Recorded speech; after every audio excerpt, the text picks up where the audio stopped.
The day was drawing toward its end when Gandalf the White came to the uppermost circle of Minas Tirith.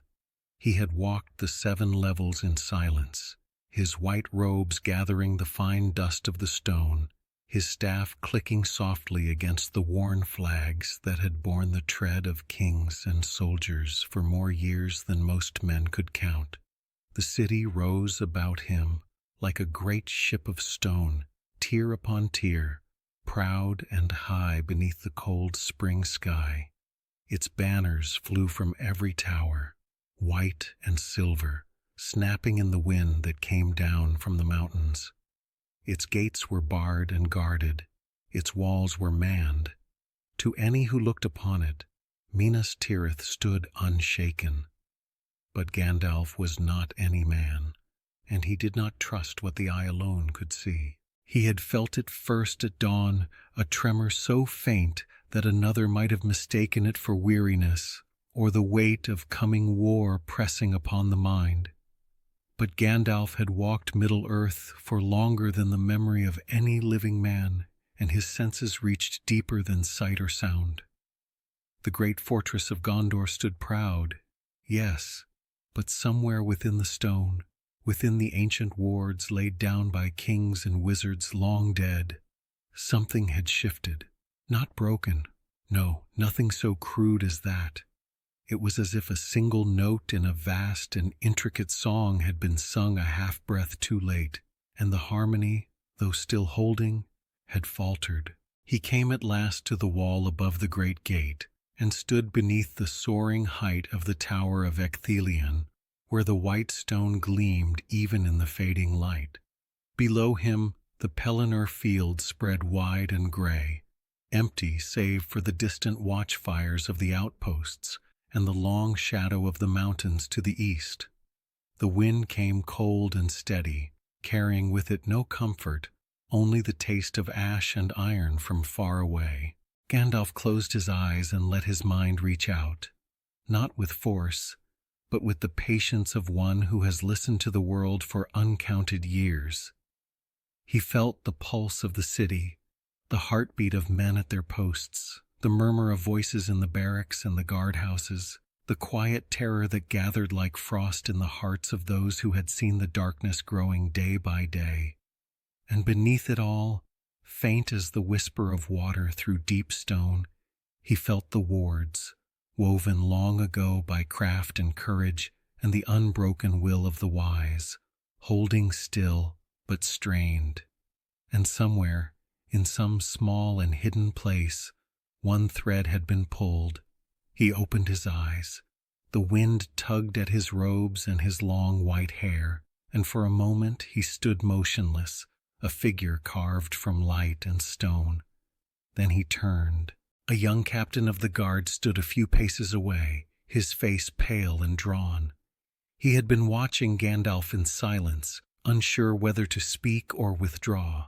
His hand rested on the hilt of his sword, not from threat, but from habit, the habit of a man who has learned that danger does not always announce itself with the sound of horns. "Captain," Gandalf said, and his voice was gentle, though his eyes were keen as a hawk's. "I would see the duty rosters for the gates, all of them, and the records of the watch for the past 7 days." The captain hesitated. His throat worked as if he were choosing his words carefully. "My lord, the steward has already reviewed the assignments. He found no fault." "I do not ask what the steward found," Gandalf said, and though there was no anger in his tone, there was something in it that made the captain straighten. "I ask what you will show me." The young man bowed stiffly. "As you will, my lord. Follow me." They descended a narrow stair that wound down into the stone, past iron-banded doors and niches where lamps burned low. The air grew cooler, and the sounds of the city, voices, footsteps, the creak of wood and metal, faded into a muffled hush. At last they came to a vaulted chamber where the records of the watch were kept. The walls were lined with shelves, and upon the shelves lay scrolls and ledgers bound in leather, some so old that the ink had faded to brown and the parchment cracked at the edges. A single lantern hung from an iron chain, casting long, wavering shadows across the stone floor. The captain brought forth a sheaf of scrolls and laid them upon a scarred wooden table. "These are the rosters for the past week, my lord, the duty logs and seal verifications as well, if you require them." Gandalf bent over the table, his fingers tracing the lines of names and marks with the care of a scholar reading an ancient text. His face gave nothing away, but his mind worked swiftly. The rosters were orderly enough, too orderly perhaps. Here was a man assigned to the outer gate who should have been resting after a double watch. There was a veteran pulled from his usual post and replaced by a younger man with no note of reason given. Small changes, easily overlooked by a tired commander or a steward with greater concerns. But together they formed a pattern, like the first thin cracks in ice before the thaw. "Who gave these orders?" Gandalf asked quietly, not looking up. The captain frowned. "They came down from the steward's office, my lord, or so I was told. I did not question them. It is not my place to question the orders of the steward." "No," Gandalf said softly, "you would not have, and that is both your strength and your peril." He straightened and looked at the young man, and his gaze was not unkind. "Tell me, have you heard whispers among the men? Words spoken low in corners, when they think no one is listening?" The captain's jaw tightened. For a moment he did not answer. Then reluctantly he spoke. "There are always whispers in a city under siege, my lord. Men speak of their families. They speak of the enemy. They speak of what may come." "Not all whispers are alike," Gandalf said. "What do they say?" The captain looked away, as if ashamed to repeat what he had heard. "Some say it would be better to yield, that the enemy is too strong, and that resistance will bring only ruin, that if we opened the gates and begged for mercy, our families might be spared." He paused, then added in a lower voice, "I have heard it said that the steward is mad, and that his pride will lead us all to death." Gandalf's expression did not change, but something cold and sharp flickered in his eyes, like the glint of steel in the dark. "And do you believe this?" "No, my lord." The captain's voice was firm, though his hands trembled slightly where they rested on the table. "I do not, but I have heard it said, more than once, and not only by cowards." Gandalf nodded slowly. "Then the rot has begun, and it must be cut out before it spreads."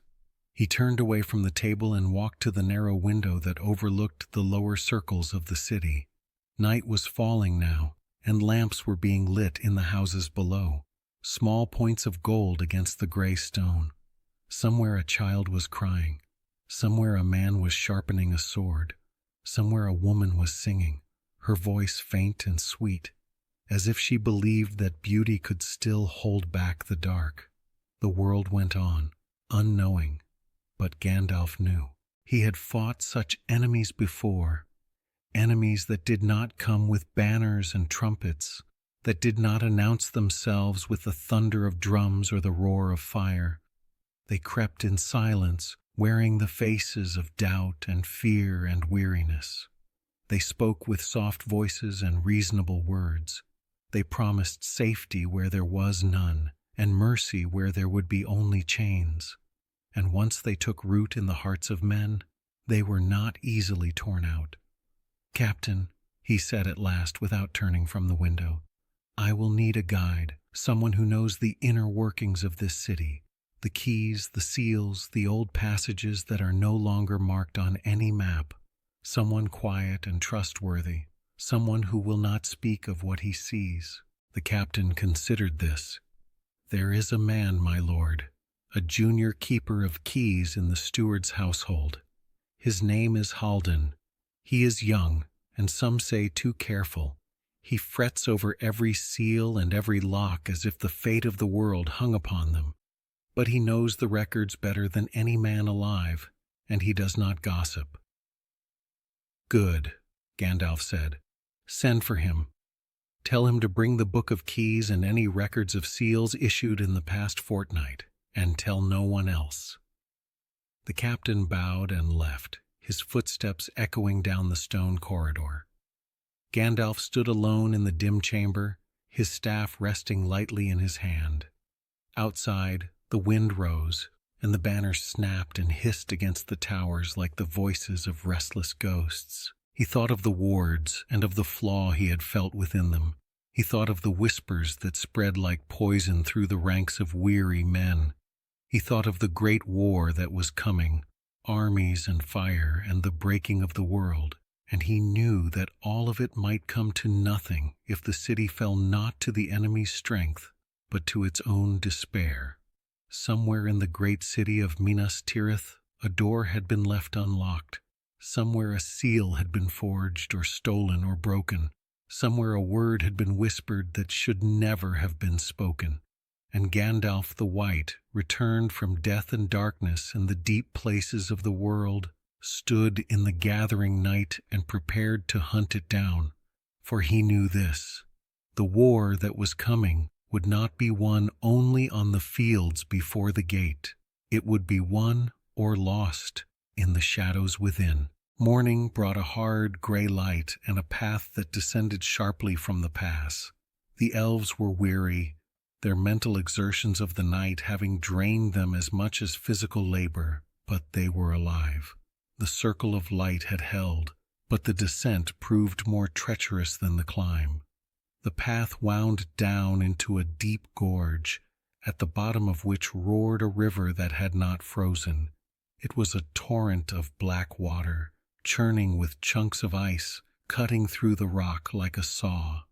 The only way across was a bridge. It was ancient, built by the dwarves in an age when they traded freely with the elves of Haldan. It was a single span of stone, arching gracefully over the abyss.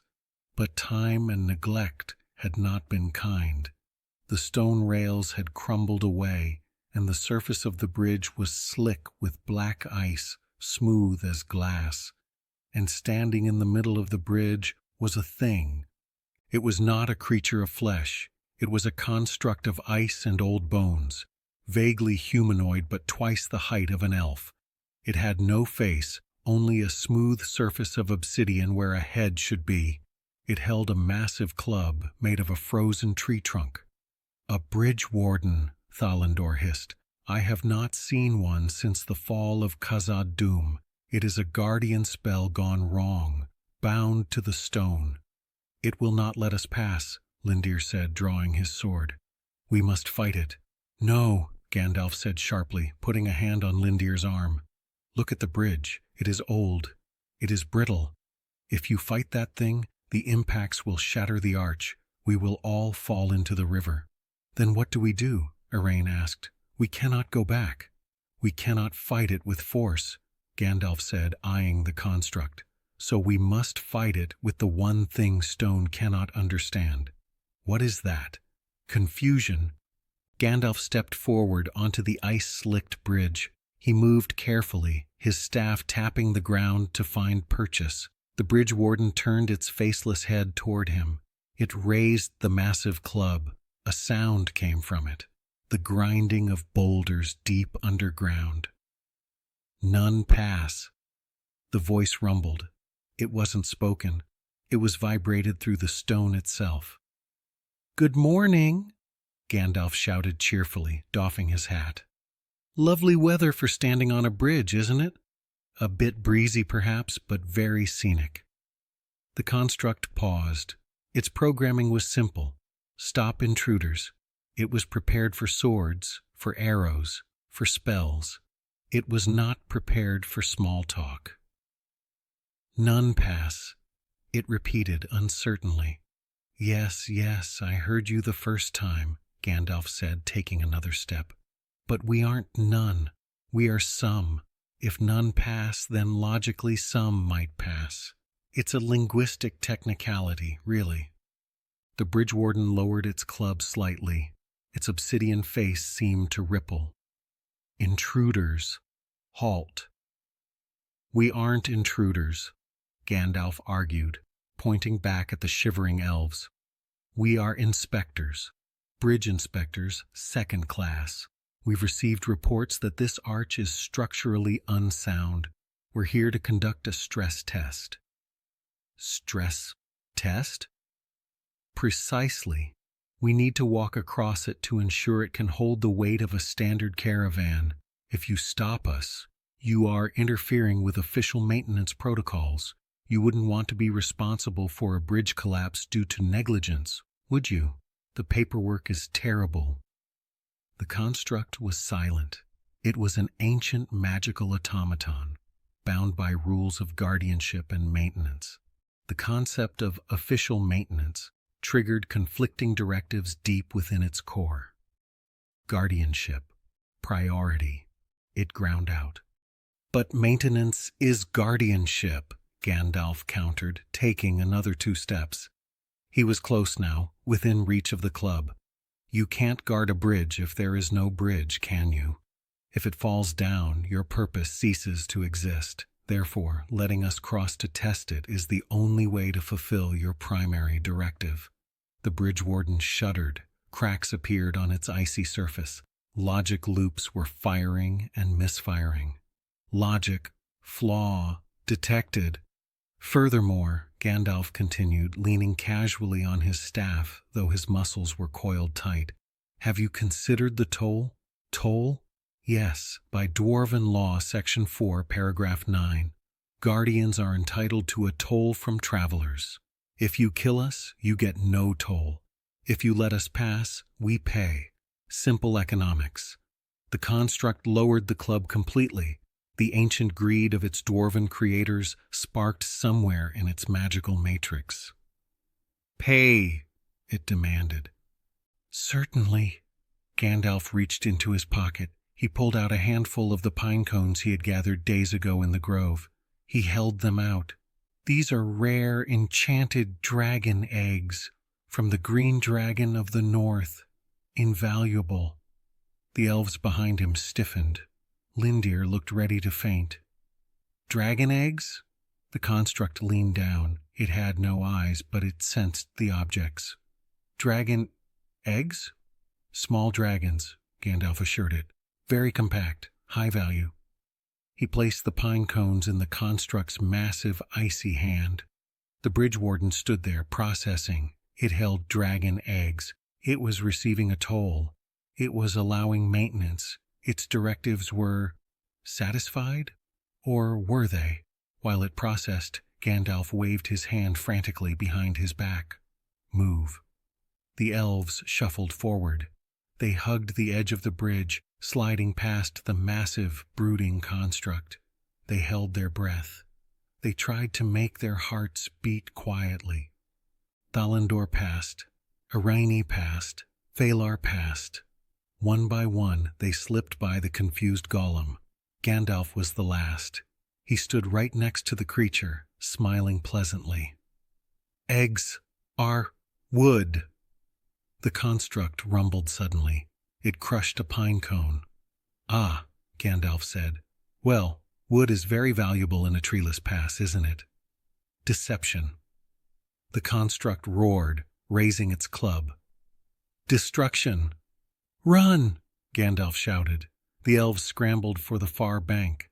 Gandalf slammed the butt of his staff onto the bridge, not to break it, but to create a sheet of frictionless light on the ice. The construct swung its club, but as it shifted its weight, its foot hit the slick patch Gandalf had created. The massive creature slipped.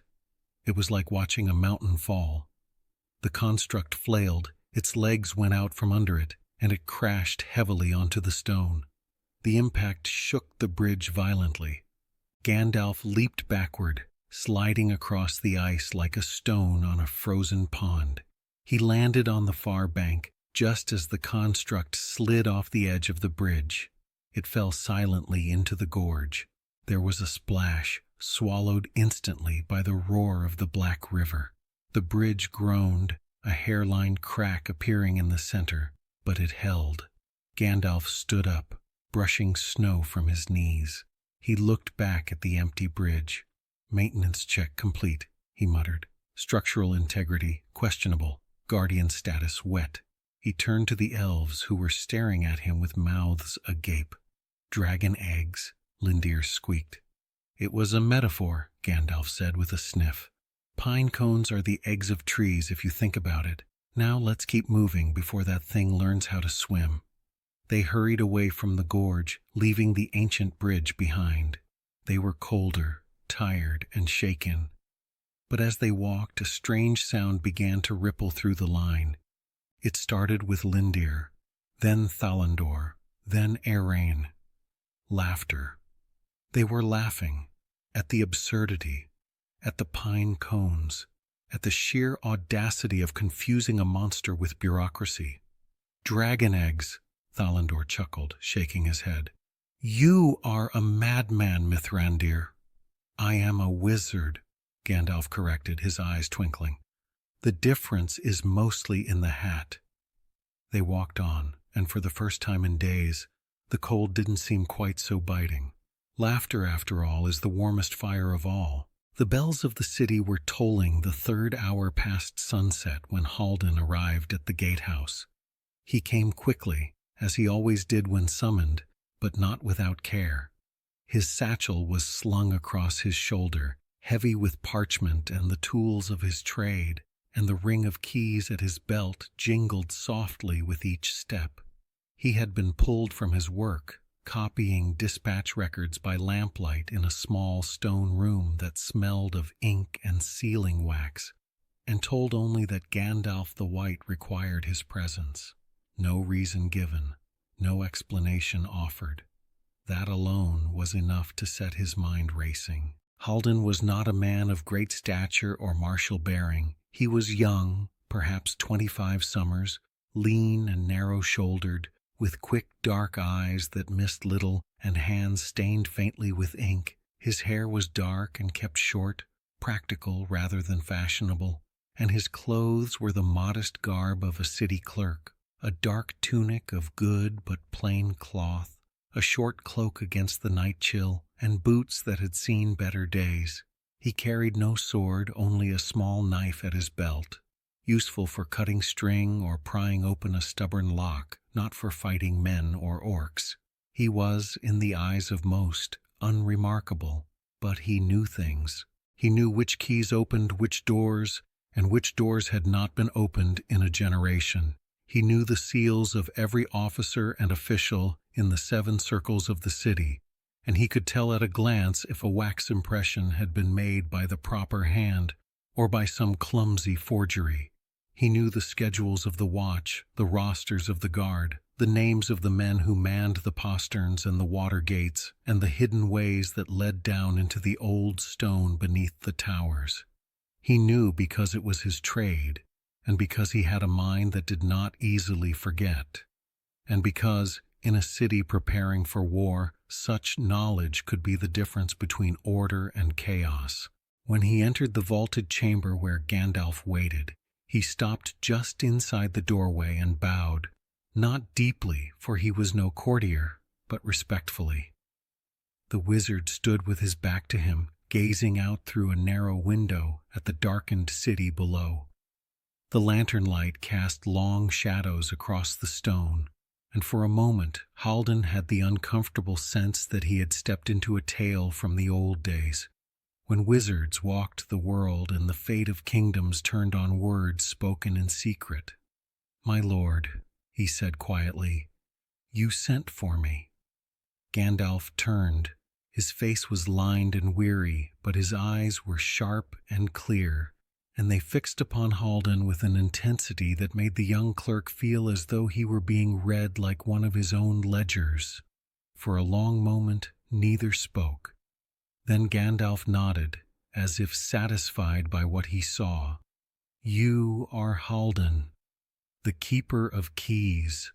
"Junior Keeper, my lord," Haldan corrected, out of habit. "There are others above me in rank and—" "But none who know the locks and seals as you do," Gandalf interrupted gently. "Or so I am told." Haldan hesitated, then inclined his head. "I do my duty, my lord, nothing more." "Your duty," Gandalf repeated, and there was something in his voice, amusement perhaps, or approval, that made Haldan glance up. "That is a rare thing in these days. Come, sit. I have questions, and I think you may have answers, whether you know it or not." Haldan approached the table where the duty rosters lay spread out like the pieces of a puzzle. He set his satchel down carefully and drew out a thick, leather-bound volume, its cover worn smooth by years of handling. "I brought the Book of Keys, my lord, as you requested, and the seal records for the past 2 weeks. He laid them on the table with the same care a man might use when handling something fragile and precious. Gandalf gestured for him to sit, and Haldan did, though he perched on the edge of the bench as if ready to leap up again at any moment. The wizard remained standing, his hands resting lightly on the table, his gaze moving between the ledgers and the young man before him. "Tell me," Gandalf said, "have you noticed anything unusual in the past week? Any irregularities in the seals? Any keys missing or requested without proper cause?" Haldan frowned, thinking. "Define unusual, my lord. In a city preparing for siege, many things are unusual. Orders change. Men are moved from post to post. Keys are borrowed and returned. Seals are issued and revoked. It is chaos of a kind. But orderly chaos, if such a thing can be said to exist." "Orderly chaos," Gandalf repeated, and a faint smile touched his lips. "You have a gift for words, Haldan." "I have a gift for records, my lord," Haldan replied, and then realizing how that might sound, added quickly, "which is to say I notice when things do not match, when the hand that signs an order is not the hand that usually signs it, when a seal is pressed too lightly or too heavily or at the wrong angle." He hesitated, then reached for one of the parchments on the table. "Such as this." He held up a duty order, dated 3 days prior. Gandalf leaned closer. "This seal," Haldan said, pointing to the wax impression at the bottom of the page, "is that of the Deputy Warden of the Second Gate. I know it well, but look here." He tilted the parchment so the lantern light struck the wax at an angle. "The impression is correct, yes, but the wax itself is wrong. This is northern wax, pale and brittle. The Deputy Warden uses southern wax, which is darker and softer. It is a small thing. Most would not notice. But I notice." Gandalf's eyes narrowed. Could it be that he simply used what was at hand? "Perhaps," Haldan said, "but the Deputy Warden is a man of habit. He keeps his own supply. He does not borrow. And there is this—" He turned the parchment over. On the back, faint but visible, was a smudge of ink. "This mark, it is not the Deputy Warden's hand. I would stake my position on it." Gandalf took the parchment and studied it in silence. When he looked up again, his expression was grim. "How many such orders have you seen?"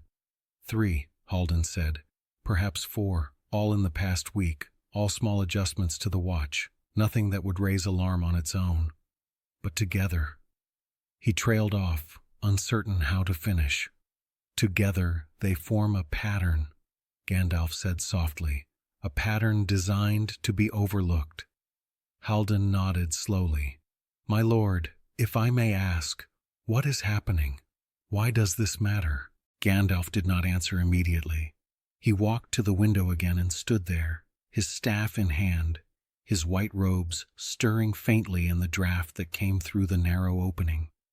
Outside, the city lay quiet beneath the stars, and the distant watchfires flickered like dying embers on the plain. "There is a flaw in the wards," Gandalf said at last. "A crack in the protection that has held this city for generations. I do not yet know how it was made or by whom, but I know this: it was not made by accident. Someone has been working in secret, quietly, patiently, to weaken us from within, and if we do not find them and stop them, all the strength of our walls and all the courage of our soldiers will mean nothing." Haldan felt a chill run down his spine. He had spent his life among ledgers and keys, not among warriors and wizards. The idea that his small, careful work, his seals and schedules and lock counts, might matter in the great struggle that was coming seemed both absurd and terrifying. "What would you have me do, my lord?" he asked quietly.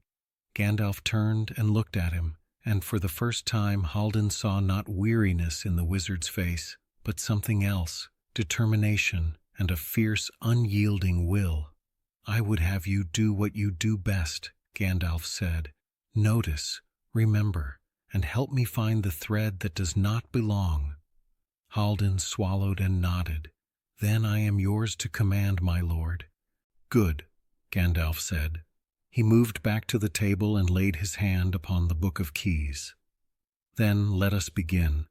Show me every key that has been issued in the past fortnight, every seal that has been copied or replaced, every door that has been opened that should have remained closed, and we will see what story they tell." Haldan opened the book and began to read, his voice steady despite the tremor in his hands. And as he spoke, listing keys and seals and the names of men who had carried them, Gandalf listened in silence, his mind turning over each detail like a smith examining a blade for flaws. Outside, the wind rose and the shadows deepened.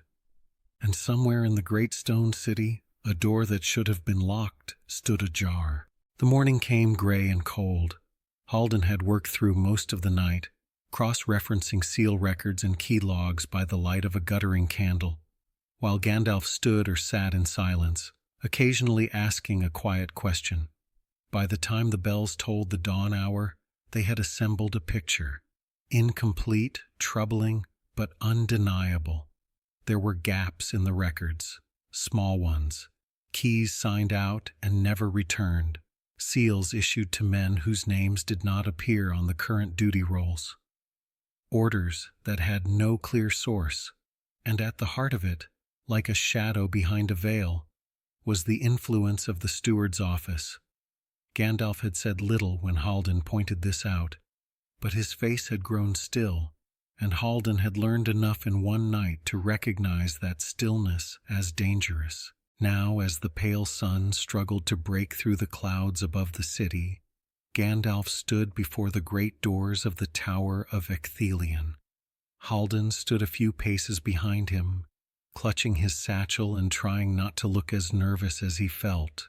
The guards at the door, tall men in black and silver, their faces hard and watchful, regarded them in silence. One of them stepped forward. "The steward is not receiving visitors this morning," the guard said flatly. Gandalf's expression did not change. "I am not a visitor," he said, "and he will see me." There was no threat in his voice, no raised tone, but something in the way he stood, staff in hand, white robes unstained by the dust of the road, made the guard hesitate. He glanced at his companion, then back at Gandalf. "Wait here," he said, and disappeared through the doors. Haldan shifted uncomfortably. "My lord, if the steward is displeased by this intrusion, then he will be displeased," Gandalf said calmly. "But he will see me." The guard returned a moment later and gestured curtly. "The steward will grant you audience. You may enter. The clerk remains outside." "The clerk comes with me," Gandalf said. The guard opened his mouth to argue, then seemed to think better of it. He stepped aside. They entered the tower. The hall within was high and cold, its walls hung with tapestries that depicted the glories of Gondor's past, kings and battles, and the white tree in bloom. But the light that came through the narrow windows was gray and thin, and the air smelled faintly of ash. At the far end of the hall, upon a high seat of black stone, sat Denethor, steward of Gondor. He was a man of perhaps 60 years, tall and unbowed, his face lean and proud. His hair was dark, though streaked with silver, and his eyes were sharp and cold as winter iron. He wore robes of black and silver, and upon his brow was a circlet of white metal. He did not rise as Gandalf approached. "Mithrandir," Denethor said, and his voice was clipped and formal. "You come early and uninvited." "I come when I am needed," Gandalf replied evenly. "And I do not wait for invitations when the city is in danger." Denethor's eyes narrowed. "The city is always in danger. That is the burden of those who rule. Do you think I do not know it?" "I think you know many things," Gandalf said, "but not all." A long silence followed. Haldan, standing just inside the doorway, felt the weight of it like a physical thing. He had heard stories of Denethor, of his pride, his wisdom, his iron will, but he had never stood in the man's presence before, and he understood now why even the captains of Gondor spoke of him with both respect and fear. "Speak then," Denethor said at last. "What danger do you bring to my attention this morning?" Gandalf stepped closer. "There have been irregularities in the Watch, small changes in the duty rosters, seals issued without proper authority, keys signed out and not returned. Alone, each might be explained. Together, they suggest something worse." Denethor's expression did not change. "You come to me with suspicions of clerical errors? I come to you with evidence of sabotage," Gandalf said quietly. The word hung in the air like a blade. Haldan felt his breath catch. Denethor leaned forward slightly. "That is a grave accusation. Do you have proof?" "I have patterns," Gandalf said, "and I have the testimony of those who know the workings of this city better than any warrior or lord. Someone has been tampering with the records. Someone has been moving men and keys and seals in ways that do not serve the defense of Minas Tirith. Or," Denethor said coldly, "someone has been making the adjustments necessary to prepare for a siege. I do not answer to you, Mithrandir. I do not require your approval for every order I give."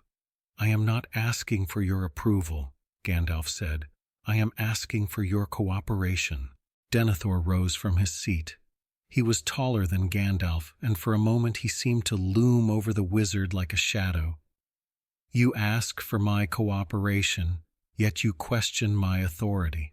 You walk into my hall with a clerk at your heels and speak to me of sabotage, as if I were some petty captain who cannot manage his own house." His voice was low and hard. "I have ruled this city for longer than you have walked its streets, wizard. Do not presume to instruct me." Gandalf met his gaze without flinching. "I do not presume. I warn. There is a rot within these walls, my lord. I do not know how deep it runs, but if we do not root it out, the enemy will not need to break your gates. They will simply walk through a door that has been left open for them." Denethor's jaw tightened. For a moment, Haldan thought he would order them both thrown out. But instead, the steward turned away and walked to one of the narrow windows. He stood there, his hands clasped behind his back, gazing out at the city below. "You speak of rot," he said quietly. "Do you think I do not see it? Do you think I do not hear the whispers in the barracks, the fear in the streets? Men lose heart, Mithrandir. That is the nature of men. They see the shadow growing and they despair. It is not sabotage, it is weakness." "Perhaps," Gandalf said, "but weakness can be nurtured, and despair can be sown." Denethor did not reply. He stood in silence, his back to them, and Haldan had the sudden sense that the steward was not looking at the city at all, but at something far beyond it, something only he could see. "You may conduct your investigation," Denethor said at last, his voice flat, "but you will do so quietly. I will not have panic spread through the ranks because a wizard and a clerk believe they have found conspiracies in every shadow. If you find proof, real proof, bring it to me. Until then, do not trouble me with suspicions." He turned and fixed Gandalf with a hard stare. "And Mithrandir, do not mistake my patience for weakness. I am the Steward of Gondor. I do not take kindly to those who question my rule." Gandalf inclined his head. "I question nothing, my lord. I seek only to protect what you have sworn to defend." Denethor's expression did not soften. "Then go, and take your clerk with you." Gandalf turned and walked toward the door. Haldan hurried after him, his heart pounding. As they passed through the great doors and out into the cold morning air, he let out a breath he hadn't realized he'd been holding. "My lord," he said quietly, once they were well away from the tower. "That was unwise. The steward is not a man to be—" "The steward," Gandalf interrupted, "is a proud man. And pride, Haldan, is a dangerous thing in times such as these." Haldan glanced back at the tower, its white stone gleaming coldly against the gray sky. "Do you think he is involved?" "No," Gandalf said, "but I think he knows more than he will admit, and I think he has looked into places where no man should look, seeking strength, and found only shadow." He paused at the top of a long stair that descended into the lower circles. "Come, we have wasted enough time with lords and their pride. The truth we seek will not be found in halls of stone. It will be found below, in the old places, where the city remembers what men have forgotten." Haldan swallowed and nodded, and together they descended into the gray morning, where the streets were narrow and the light was thin, and the whispers of the city grew louder with every step. The lower circles of Minas Tirith were not like the heights. Here the stone was older, darker, worn smooth by centuries of use. The streets were narrower, winding between buildings that leaned toward one another as if weary of standing alone. The air smelled of smoke and sweat and the faint, sour tang of fear. People moved quickly, heads down, speaking in low voices. They did not linger in doorways or gather in the squares as they once had. The shadow of war lay upon them like a weight, and it showed in their faces, hollow eyes, tight mouths, hands that trembled when they thought no one was looking. Gandalf walked through the crowds without hurry, his staff tapping softly against the cobbles. Haldan followed a pace behind, his satchel slung over his shoulder, his eyes darting left and right. He had spent most of his life in the upper circles, among the records and the halls of administration. The lower city was familiar to him only in theory, names on maps, districts listed in ledgers. To walk through it now, to see the faces and hear the whispers, was something else entirely. "My lord," he said quietly, quickening his step to draw level with Gandalf. "Where are we going?" "To the office of the Seal-Warden," Gandalf replied. "Or rather, to the office of the man who was the Seal-Warden until 3 days ago." Haldan frowned. "I know of no vacancy in that post." "That," Gandalf said, "is because the vacancy has not been announced." The man's name was Othor. He was a minor functionary, responsible for verifying the seals on certain internal documents, logging their use, ensuring that no forgeries were made. A tedious task, but an important one. "And he is missing?" "He is gone," Gandalf said. "Whether missing, fled, or dead, I do not yet know. But his disappearance was quiet, too quiet, and that troubles me." They turned down a side street, past a row of workshops where smiths and carpenters labored to repair armor and fashion stakes for the walls. The sound of hammers on metal rang out, sharp and relentless. At the end of the street was a narrow building, 3 stories high, its windows dark. A faded sign above the door bore the sigil of the steward's administration, a white tree, though the paint had flaked away in places, leaving only bare wood. Gandalf stopped before the door and tested it. Locked. Haldan stepped forward, his ring of keys already in hand. "Allow me, my lord." He sorted through the keys with practiced speed, found the one he needed, and slid it into the lock. It turned with a soft click, and the door swung inward. Inside, the air was still and cold. Dust hung in the faint light that came through the grimy windows. The room was small and cluttered. A desk piled high with ledgers, shelves lined with jars of sealing wax and bundles of cord, a lamp that had burned out days ago, its wick blackened and curled. Everything was in its place, neatly arranged, as if the occupant had simply stepped out for a moment and would return at any time. But Gandalf knew better. He moved slowly through the room, his eyes taking in every detail. Haldan followed, his gaze drawn to the desk. He lifted one of the ledgers and opened it, scanning the entries. "This is Author's hand," he said quietly. "I recognize it, careful, precise, every seal logged, every wax batch noted." He turned a page, then another.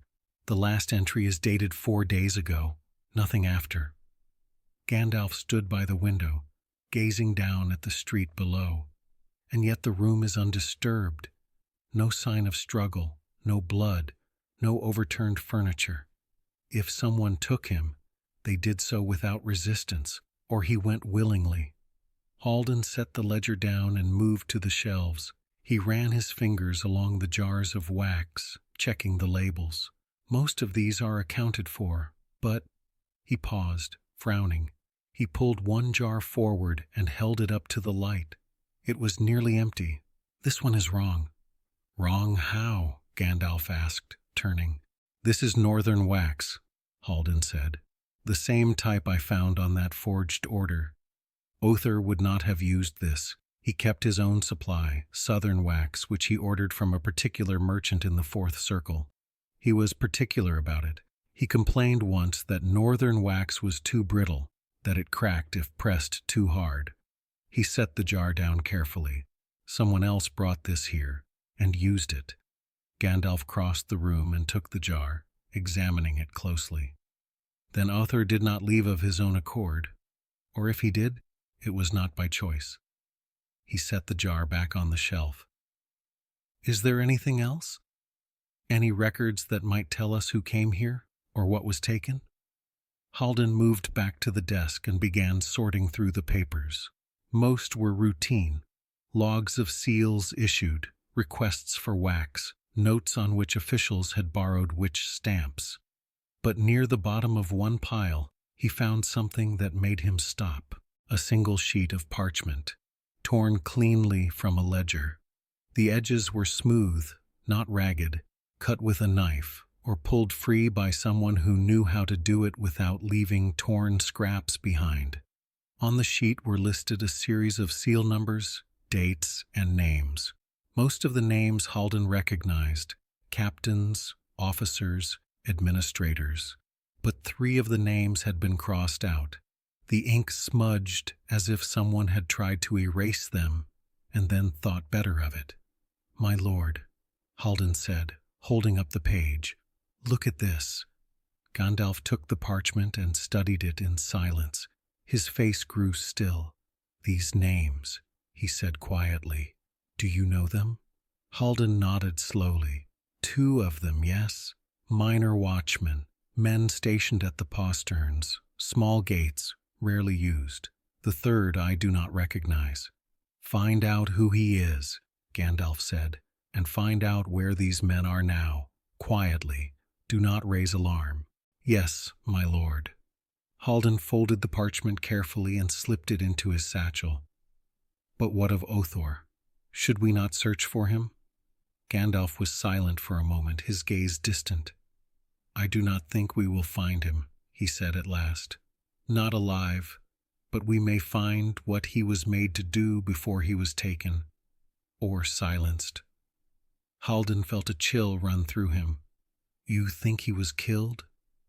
"I think," Gandalf said, turning toward the door, "that he knew something he should not have known, and that someone ensured he would not speak of it." They left the room as they had found it, locking the door behind them. The street outside was busier now, filled with the sounds of labor and the low murmur of voices. No one paid them any mind, just an old man and a young clerk, moving through the city like 1,000 others. But Haldan could not shake the feeling that they were being watched. He glanced over his shoulder once, then twice, but saw nothing, only the press of people, the gray stone, the smoke rising from the chimneys. Yet the feeling remained, a prickling at the back of his neck, a sense that somewhere in the crowd, unseen eyes followed their every step. "My lord," he said quietly, "I think we are not alone." Gandalf did not turn, but his voice was calm. "No, we are not. But do not look. Do not give them reason to think we have noticed." "Them?" Haldan's mouth was dry. "Walk," Gandalf said, "and do not stop." They moved through the streets, deeper into the lower circles, where the buildings were older still and the alleys twisted like a maze. Haldan kept his eyes forward, his heart pounding. He tried to remember the turnings they took, the landmarks they passed, but everything looked the same: gray stone, narrow passages, shadows that seemed to shift and breathe. At last Gandalf stopped before a low archway that led into a covered passage. He glanced back once, his gaze sweeping the street behind them. Then he stepped into the shadows, and Haldan followed. Inside, the passage was dark and cool. The sound of the street faded to a muffled hush. Gandalf moved forward slowly, his staff held ready. Haldan stayed close, his hand resting on the hilt of his small knife. Not that it would do much good, but it was better than nothing. "My lord," he whispered, "what are we—" Gandalf raised a hand, silencing him. He was listening. Haldan held his breath and listened too. Footsteps, faint but growing closer. More than one person, moving carefully, as if trying not to be heard. Gandalf turned and pressed himself against the wall, motioning for Haldan to do the same. They waited in the darkness, barely breathing. The footsteps drew nearer. 2 figures appeared at the mouth of the passage, men, cloaked and hooded, their faces hidden. They paused, as if uncertain. One of them spoke, his voice low and rough. "They came this way. I saw them." "Are you sure?" the other asked. "I'm sure. The old man and the clerk. They went into the arch." A pause. Then the first man said, "We were told to watch, not to act. If they see us, they won't see us." The second interrupted. "Come on." They stepped into the passage. Gandalf moved. It was not a violent thing. He simply stepped out from the shadows, his staff raised, and spoke a single word. It was not loud, but it struck the air like a hammer on stone. The 2 men froze, their eyes wide, their hands reaching for weapons they could not draw. They stood as if turned to statues, unable to move, unable to speak. Gandalf approached them slowly. "Who sent you?" he asked, his voice soft and cold. Neither answered, or could not. "Very well," Gandalf said. He touched the staff to the first man's forehead, and the man's eyes rolled back. He slumped to the ground, unconscious. The second man tried to run, but his legs would not obey. Gandalf spoke another word, and the man collapsed as well. Haldan stared, his mouth open. "My lord, what did you—" "They will wake in an hour," Gandalf said, already moving toward the fallen men. "By then we will be long gone." He knelt and pulled back the cloak of the first man, revealing a simple tunic and a leather cord around his neck. Hanging from the cord was a small iron token, no larger than a coin, stamped with a mark that Haldan did not recognize. Gandalf's face darkened. He took the token and wrapped it quickly in a cloth from his robe. "Do not touch this," he said, "and do not look at it longer than you must." "What is it?" Haldan asked, his voice barely above a whisper. "A leash," Gandalf said. "A way to bind a man's will without breaking it outright. Subtle, cruel, and very, very old." He stood and looked down at the 2 men. They were not enemies, not truly. They were tools, and somewhere, someone holds the hand that wields them. He turned to Haldan. "Come, we have learned what we came to learn. Now we must find the others, before they are silenced as Othor was." Haldan nodded, though his hands were shaking. He followed Gandalf out of the passage and back into the gray light of the lower city, where the shadows seemed deeper now, and every face in the crowd might belong to a friend or a foe. Night had fallen over Minas Tirith by the time Gandalf and Haldan returned to the upper circles. The streets were quieter now, the lamps burning low in their iron brackets, casting long shadows across the stone. The wind had picked up, cold and sharp, carrying with it the faint smell of rain. Above, the stars were hidden behind a veil of cloud, and the darkness seemed thicker than it should have been, as if the sky itself pressed down upon the city. Gandalf moved with purpose, his white robes a pale ghost in the dim light. Haldan followed, still shaken by what they had seen and done. He had spent the walk back in silence, turning over the events in his mind: the missing Seal-Warden, the torn ledger page, the two men with the iron tokens. It all felt like pieces of a puzzle, but a puzzle whose shape he could not yet see. They did not return to the gatehouse or the tower. Instead, Gandalf led him to a small building near the wall, one that had once served as a quartermaster's store but was now little used. The door was locked, but Haldan opened it without difficulty, and they slipped inside. The room was dusty and cold, filled with old barrels and stacks of empty crates. A single narrow window let in a sliver of moonlight. Gandalf moved to the center of the room and set down his staff. Then he turned to Haldan. "Sit," he said, "and rest. We have a long night ahead." Haldan sat on one of the crates, grateful for the chance to catch his breath. His legs ached, and his mind was spinning. "My lord," he said after a moment, "what are we doing here?" "Waiting," Gandalf replied. "I have sent word to 2 men I trust. We will need their help if we are to uncover this plot before it is too late." "Who are they?" "One is a soldier," Gandalf said. "A veteran of the city guard. His name is Tirith. He has served Gondor for 40 years, and he knows the men of the Watch better than any captain. If there is treachery among the guard, he will see it." "And the other?" "A guide," Gandalf said. "A man who has walked the wild places and knows how to move unseen. His name is Callum. He is not of Gondor, but he has served the city in his own way. He will help us navigate the old passages beneath the stone, places that are not marked on any map and where few men dare to go." Haldan nodded slowly. "And you trust them?" "I do," Gandalf said simply. "Trust is a rare thing in these times, Haldan, but it is also the only thing that can stand against the shadow. If we do not trust one another, we are lost before we begin." They waited in silence. Minutes passed, then half an hour. Haldan found himself dozing, his head nodding forward, until the sound of footsteps on the stone outside jolted him awake. The door opened and 2 figures stepped inside.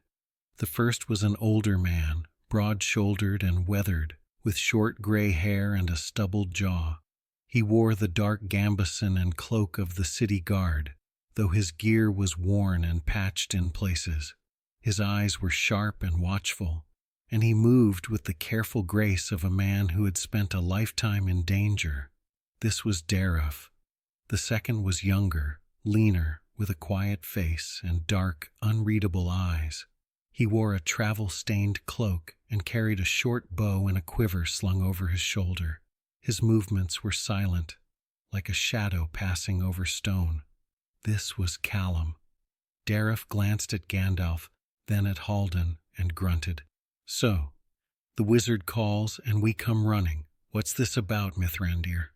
"Sit," Gandalf said. "Both of you, and I will tell you." They sat, Tirith on an upturned barrel, Callum on the floor with his back against the wall.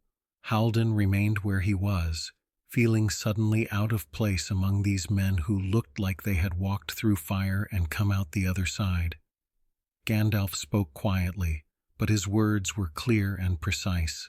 He told them of the flaw in the wards, of the irregularities in the duty rosters, of the missing Seal-Warden and the forged orders.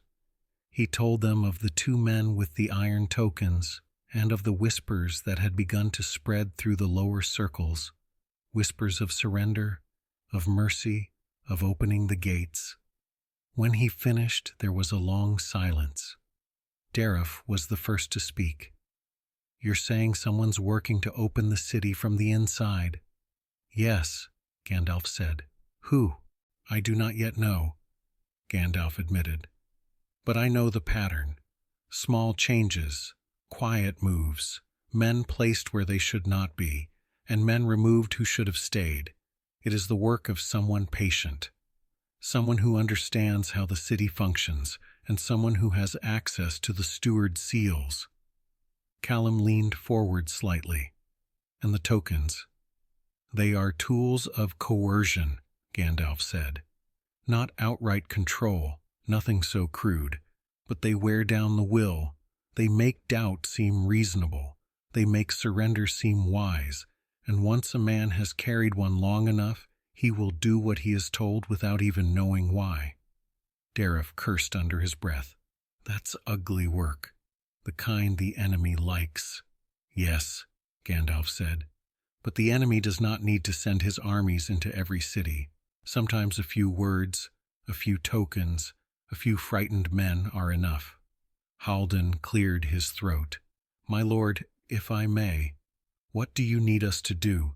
Gandalf looked at each of them in turn. "I need your eyes and your knowledge. Tirith, you will watch the guard. Find out which men have been moved and why. Find out who gave the orders and whether any of them carry tokens like the ones we found. But do it quietly. If the conspirators know we are hunting them, they will go deeper into hiding, or worse, they will act before we are ready." Tirith nodded. "I can do that. I know the men. I'll hear what they won't say out loud." "Good," Gandalf said.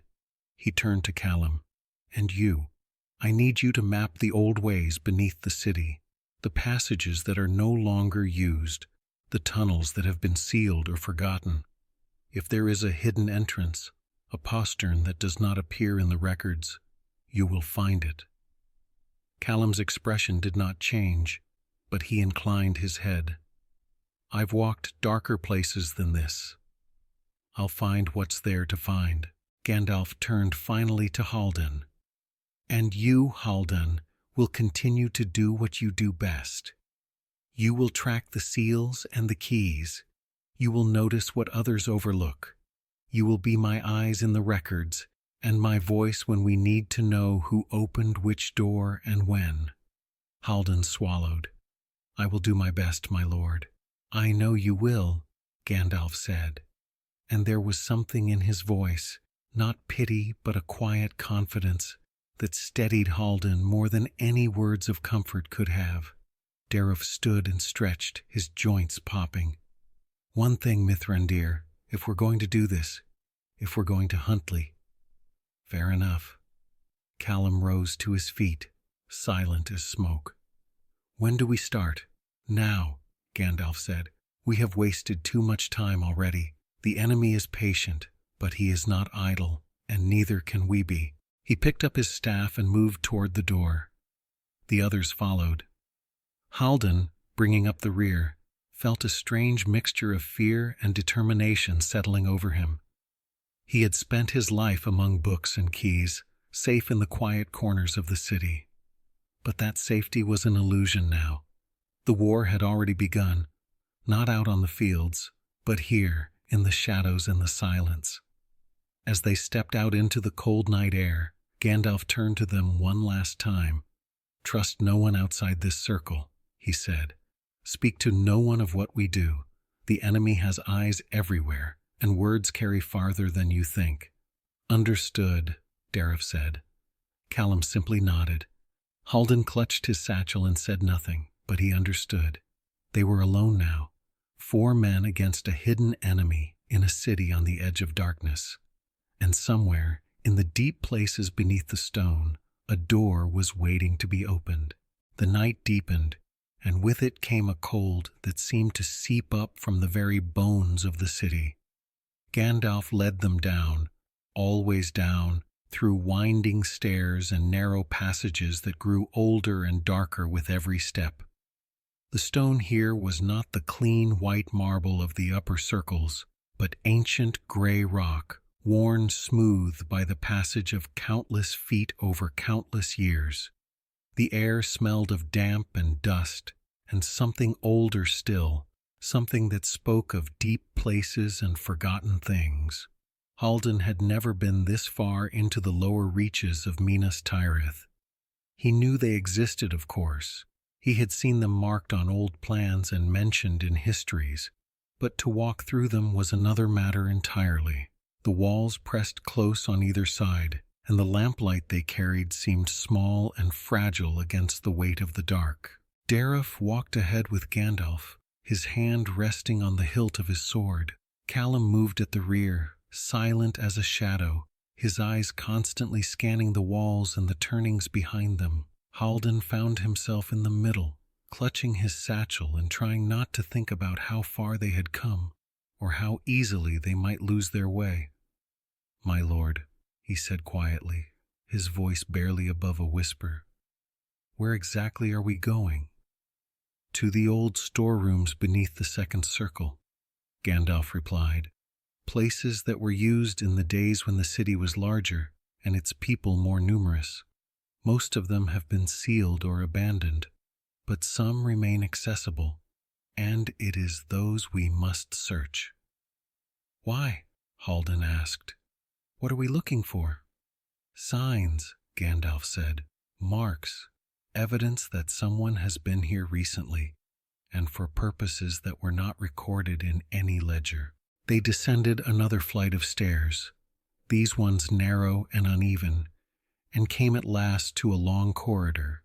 The ceiling was low, the walls rough-hewn, and the floor sloped gently downward. At intervals along the walls were old iron brackets where torches had once burned, but they were empty now, rusted and cold.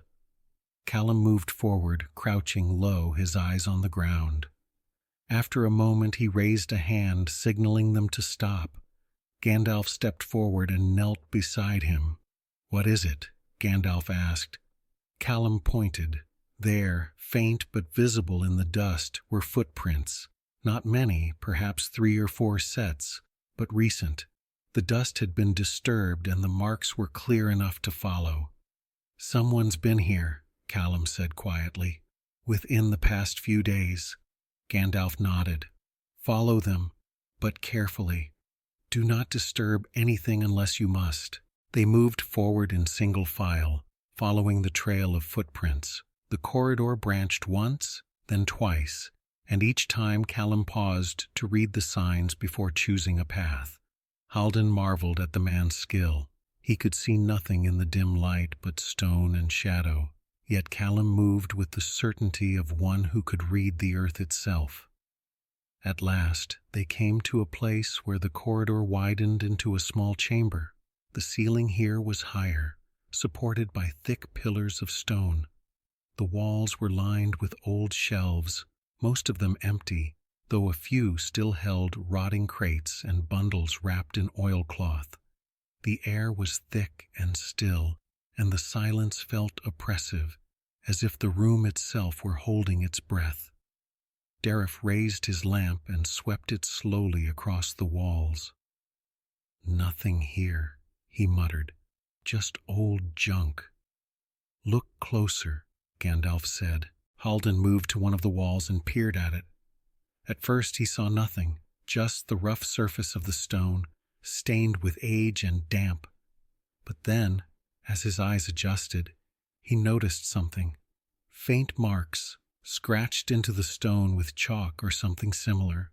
They were simple, lines, circles, a few crude symbols, but they were fresh. The chalk had not yet been worn away by time or moisture. "My lord," he said, his voice tight. "Here." Gandalf came to his side and examined the marks. His face grew still. "Builder's signs," he said quietly, "or something made to look like them. But these are not the marks of men who repair walls or lay stone. These are signals, a language." "What do they say?" Haldan asked. "I do not know," Gandalf admitted. "Not yet. But I know this. They were not here by accident. Someone has been marking the way, and they have done so recently." He straightened and looked around the chamber. "Search the room, every corner, every shelf. If there are more marks, I want them found." They spread out, each taking a section of the room.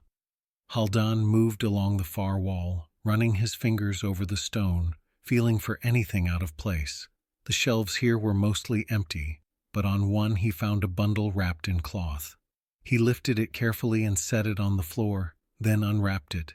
Inside were lengths of rope, still supple and new, a flask of oil, stoppered tight, and several iron tools, pry bars, wedges, a small hammer.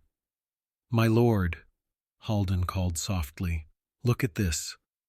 Gandalf came over and knelt beside the bundle. He lifted one of the pry bars and examined it. "These are not old," he said. "They were placed here within the past week, perhaps less." He set the bar down and looked at Haldan. "Someone is preparing. For what, I do not yet know. But it is not for anything good." Tirith had moved to the far side of the chamber, where a low archway led into another passage. He stood before it now, his lamp held high, peering into the darkness beyond. "Mithrandir," he called. "You'll want to see this." Gandalf rose and crossed the room. Haldan followed, his heart beating faster. As they reached the archway, Tirith pointed. More chalk marks, but these were different. Not symbols, but words. Simple, crude letters scratched into the stone above the archway. Haldan could barely make them out in the dim light, but Gandalf read them aloud, his voice quiet and grim. "Second watch, North Postern, oil the hinge." Silence fell over the group. Haldan felt a chill run through him. The words were not a threat or a boast. They were instructions, a plan written in stone, waiting to be carried out. "The North Postern," Tirith said slowly. "That's one of the old gates. Hasn't been used in years. It's sealed, or supposed to be." "Supposed to be," Gandalf repeated. "But if it has been unsealed, if someone has opened it or plans to open it, then we have found the door the enemy intends to use." Callum stepped forward, his face unreadable. "If they mean to open it during the second watch, that gives us time. But not much.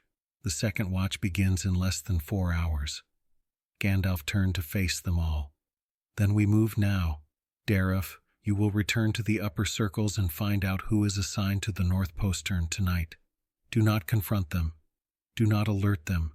Simply watch and report back to me." Tirith nodded. "Understood."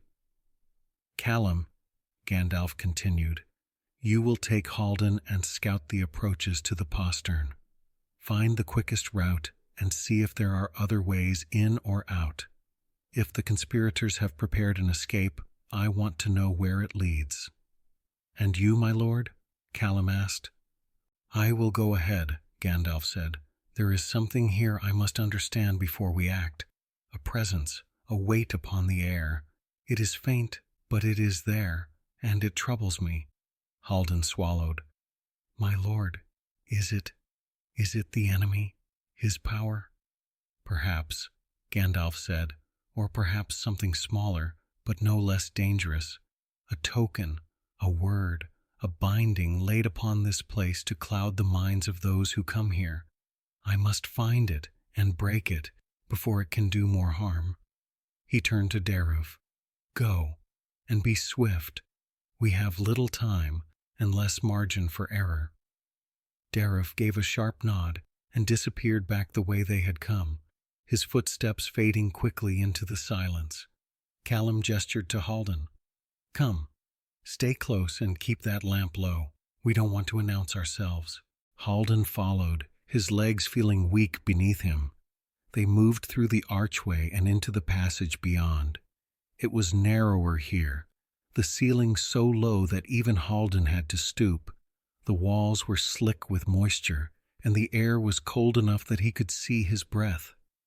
As they walked, Callum spoke quietly, his voice barely audible. "You're doing well, clerk, better than most would." Haldan let out a short, nervous laugh. "I don't feel like I'm doing well. I feel like I'm about to collapse." "That's normal," Callum said. "Fear is normal, but you're still moving.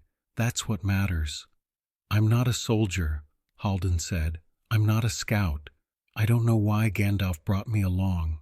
I'm just—" "You're the one who notices things," Callum interrupted. "You see what others miss. That's more valuable than a sword, in a fight like this. Trust me." Haldan said nothing, but the words steadied him a little. He tightened his grip on his satchel and kept moving. They came at last to another chamber, smaller than the first, with a single door set into the far wall. The door was old and heavy, made of iron-bound oak, and it bore the marks of age, rust, rot, and the slow erosion of time. But the hinges, Haldan noticed, were clean. Too clean. Callum noticed it too. He crouched before the door and ran his fingers over the hinges. Someone's oiled these recently. He stood and tested the door. It swung open with barely a sound. Beyond was darkness, absolute and cold. The lamplight seemed to recoil from it, as if reluctant to enter. Callum stepped through first, his hand on his knife, and Haldan followed close behind. The room beyond was not large, but it felt vast. The walls were lost in shadow, and the ceiling was invisible above them. The floor was smooth and cold, and in the center of the room was a shape, a stone pillar, or perhaps an altar. Haldan could not tell. Upon it rested something small and dark. Callum approached cautiously. Haldan raised his lamp, and the light fell upon the object. It was a coin, or something like a coin, blackened iron, stamped with a mark that hurt to look at. Haldan felt his eyes water and his head begin to ache. He looked away quickly, his breath coming fast. "Don't stare at it," Callum said sharply, "and don't touch it." "What is it?" Haldan whispered. "Nothing good," Callum said. He pulled a piece of cloth from his pack and carefully draped it over the coin, hiding it from view. "We'll take it back to Gandalf. He'll know what to do with it." As he spoke, Haldan became aware of a sound, faint at first, then growing louder. Footsteps, voices, coming from somewhere above or beyond. He could not tell, but they were close. Too close. Callum heard it too. He extinguished his lamp and motioned for Haldan to do the same. They stood in the darkness, barely breathing, as the voices drew nearer. "Told you, it's secure. No one comes down here." The old man was asking questions. "If he finds—" "He won't. We've been careful. Just do your part, and it'll be over by dawn." The voices passed, fading into the distance. Callum waited a long moment, then relit his lamp. His face was grim. "We need to move, now." They left the chamber quickly, retracing their steps. Haldan's heart was pounding so hard he thought it might burst. His hands shook as he clutched the lamp. But he kept moving, kept his breathing steady, kept his eyes on Callum's back. They emerged at last into a wider passage, and there, waiting in the shadows, was Gandalf. His face was pale, and his eyes were hard as stone. "You found it," he said. It was not a question. Callum held up the wrapped coin. "We did, and we found something else. Men, talking about finishing something by dawn." Gandalf took the coin, holding it carefully through the cloth. He closed his eyes for a moment, and Haldan saw his jaw tighten. "This is older than I thought," he said quietly, "and more dangerous. It is not merely a tool of coercion, it is a beacon, a call, something that draws the shadow to it, and spreads fear like a disease. Can you destroy it? Haldan asked. Not here, Gandalf said. Not yet, but I can silence it, for now. He wrapped the coin more tightly and placed it in a pouch at his belt. Come, we must return to the surface. Daruf will be waiting, and we have much to do before the second watch begins. They climbed back through the passages, moving as quickly as they dared. The stone seemed to press in around them, and the darkness felt heavier with every step. But at last they reached the upper levels, where the air was clearer and the lamps burned bright. Daruf was waiting for them in the small room where they had met before. His face was grim. I found them, he said without preamble. 3 men assigned to the North Postern tonight. One of them I know, good man, solid. The other 2, he shook his head. New assignments, came down from the steward's office, and both of them have been acting strange, quiet, distracted. They carry the tokens, Gandalf said, or they have been near them long enough to be swayed. Daruf nodded. What do we do? Gandalf looked at each of them in turn. We go to the postern, we watch, and when they move to open it, we stop them, by whatever means necessary. And if there are more of them than we thought? Callum asked. Then we fight, Gandalf said simply. But we do not let that door open, not for a moment, not for a breath. Do you understand? They all nodded. Good, Gandalf said. He picked up his staff. Then let us go. The night grows short, and the enemy does not sleep. They did not go directly to the North Postern. Gandalf led them instead through a series of side passages and lesser-known routes, moving with a purpose that suggested he knew these ways far better than any map could show. The stone here was older still, and the passages narrower, lit only by the faint glow of their lamps. The air was cold and close, and every sound seemed magnified. The scrape of a boot, the rustle of cloth, the soft tap of Gandalf's staff against the floor. Haldan found it harder and harder to keep his thoughts steady. The weight of what they were doing pressed down on him like a stone. They were hunting traitors in their own city, men who might once have been loyal, who might have families, who might have been good soldiers before fear and despair and those cursed tokens had twisted them. And if they found them, what then? Would there be a trial, a judgment, or simply a swift and silent end in the dark? He pushed the thought away and focused on keeping up. At last, Gandalf stopped before a low archway, half hidden behind a fall of broken stone. He raised a hand, signaling them to halt, and listened. Haldan strained his ears but heard nothing at first, only the faint drip of water somewhere in the distance and the echo of their own breathing. Then, faintly, he heard it. Voices, low and indistinct, but unmistakably human, coming from beyond the archway. Gandalf turned to them and spoke in a whisper so soft it was barely more than a breath. Beyond this arch is an old cistern, no longer in use. It connects to several passages, including one that leads toward the North Postern. If the conspirators are meeting before they act, they will do so here. We will watch and we will listen, but we will not intervene, not yet. I must know how many there are and who leads them. Daruf nodded. Callum's face remained impassive. Haldan swallowed and tried to steady his breathing. They extinguished their lamps and moved forward in near total darkness, guided only by the faint light that came from beyond the archway. The passage opened into a larger space, a vaulted chamber with a low ceiling supported by thick stone pillars. The floor sloped gently downward toward the center, where an old cistern had once collected water. It was dry now, the stone cracked and stained with age, and in the center of the chamber, gathered in a loose circle, were perhaps a dozen men. Gandalf led them to a place behind one of the pillars, where they could see without being seen. They crouched in the shadows, hardly daring to breathe, and watched. The men in the circle were a mix. Some wore the dark tunics of city watchmen, others the plain clothes of laborers or tradesmen. A few looked like clerks or minor officials. None of them looked like hardened villains.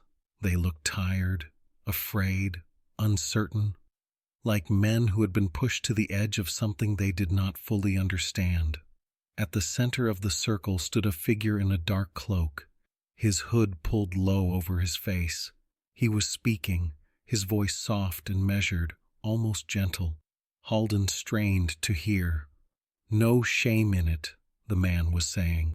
"No dishonor. You have fought bravely. You have stood your watch. But the enemy is too strong. You know this. You have seen the fires on the horizon. You have heard the drums. How long can the walls hold? How long before they break and the enemy pours through and your families are caught in the fire?" One of the men in the circle shifted uncomfortably. "But the steward says we can hold. He says help is coming." The cloaked figure turned toward him, and though Haldan could not see his face, he could hear the smile in his voice.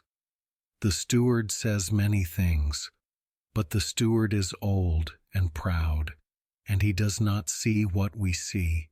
He does not hear the whispers in the dark. He does not feel the cold that comes from the east. He will lead you to ruin, my friend. He will lead you all to ruin, because he cannot bear to admit that he has failed." "That's treason," another man said, his voice uncertain. "Is it?" the figure asked. "Or is it truth? Tell me. If you could save your family, your children, by opening a single door, would you not do it? If you could spare them the fire and the sword, would you not take that chance?" Silence. No one answered. The cloaked figure continued, his voice dropping even lower, almost a whisper. "The enemy is not a monster, he is a king, and kings can show mercy if they are asked, if they are given reason. One small door, opened at the right moment, that is all it would take. No bloodshed, no battle, just surrender and mercy." Haldan felt something twist in his chest. The words were poison, but they were spoken with such gentleness, such reasonableness, that he could almost understand why the men were listening. Almost. Beside him, Gandalf's face was hard as stone. His hand gripped his staff so tightly that his knuckles were white. One of the men in the circle, a young watchman, his face pale and drawn, spoke up. "What do you want us to do?" The cloaked figure turned to him. "You know what to do. You have been told. The north postern, the second watch, the hinge is oiled, the bar is loose. All you must do is lift it, just for a moment, long enough for the signal to be seen, and then it will be done, and you will have saved your family. You will have done what the steward could not." The young watchman nodded slowly, as if in a dream. I understand." "Good," the cloaked figure said. "Then go, all of you. Return to your posts, and when the time comes, do what must be done. Do not falter. Do not doubt. This is mercy. This is wisdom. This is the only way." The men began to disperse, moving toward the various passages that led out of the chamber. Haldan watched them go, his heart sinking. Some of them looked resolved, others looked sick, but they all went. The cloaked figure remained, standing alone in the center of the chamber. He did not move, did not speak. He simply stood there, as if waiting. Gandalf rose slowly from his hiding place. "Stay here," he whispered to the others. "Do not move unless I call for you." "My lord," Haldan began, but Gandalf silenced him with a look. The wizard stepped out from behind the pillar and into the light. His white robes seemed to glow faintly in the dim chamber, and his staff gleamed like silver. The cloaked figure turned sharply, surprise flickering across his posture. "Who?" he began, but Gandalf's voice cut through the air like a blade. "Enough." The single word rang out, cold and commanding. The cloaked figure staggered back a step as if struck. Gandalf advanced slowly, his eyes fixed on the man. "I know what you are," Gandalf said quietly. "I know the words you speak and the poison you carry. You are not a man of Gondor. You are a tool, a voice, a shadow wearing flesh." The figure laughed, a low, bitter sound. "And you are Gandalf the Grey. No, Gandalf the White now, they say, returned from the dead. How noble, how proud." He threw back his hood, revealing a pale, narrow face with hollow eyes. "But you are too late, wizard. The seeds are sown. The door will open, and there is nothing you can do to stop it." "Perhaps," Gandalf said, "but I can stop you." He raised his staff, and light blazed from its tip, brilliant, searing, white as lightning. The cloaked figure screamed and raised his hands to shield his face, but the light did not relent. It filled the chamber, driving back the shadows, burning away the cold. "You carry a curse," Gandalf said, his voice rising. "A binding, a word that does not belong in this world.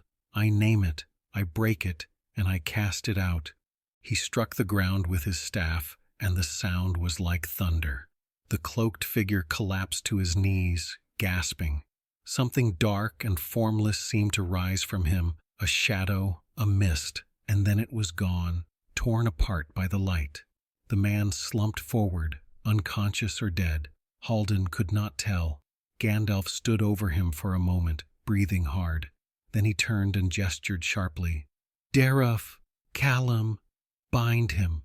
Haldan, search him. Find the token he carries, and bring it to me." They moved quickly. Dareth and Callum dragged the man to the side and tied his hands with cord. Haldan knelt beside him and, with trembling fingers, searched his clothes. He found it quickly, a small iron coin, identical to the one they had found in the chamber below. He wrapped it carefully in cloth and handed it to Gandalf. Gandalf took it without a word and placed it in his pouch alongside the first. His face was grim. "2 tokens," he said quietly, "which means there are more, and the men who left this place, they will act soon. We must reach the North Postern before they do." "And what about him?"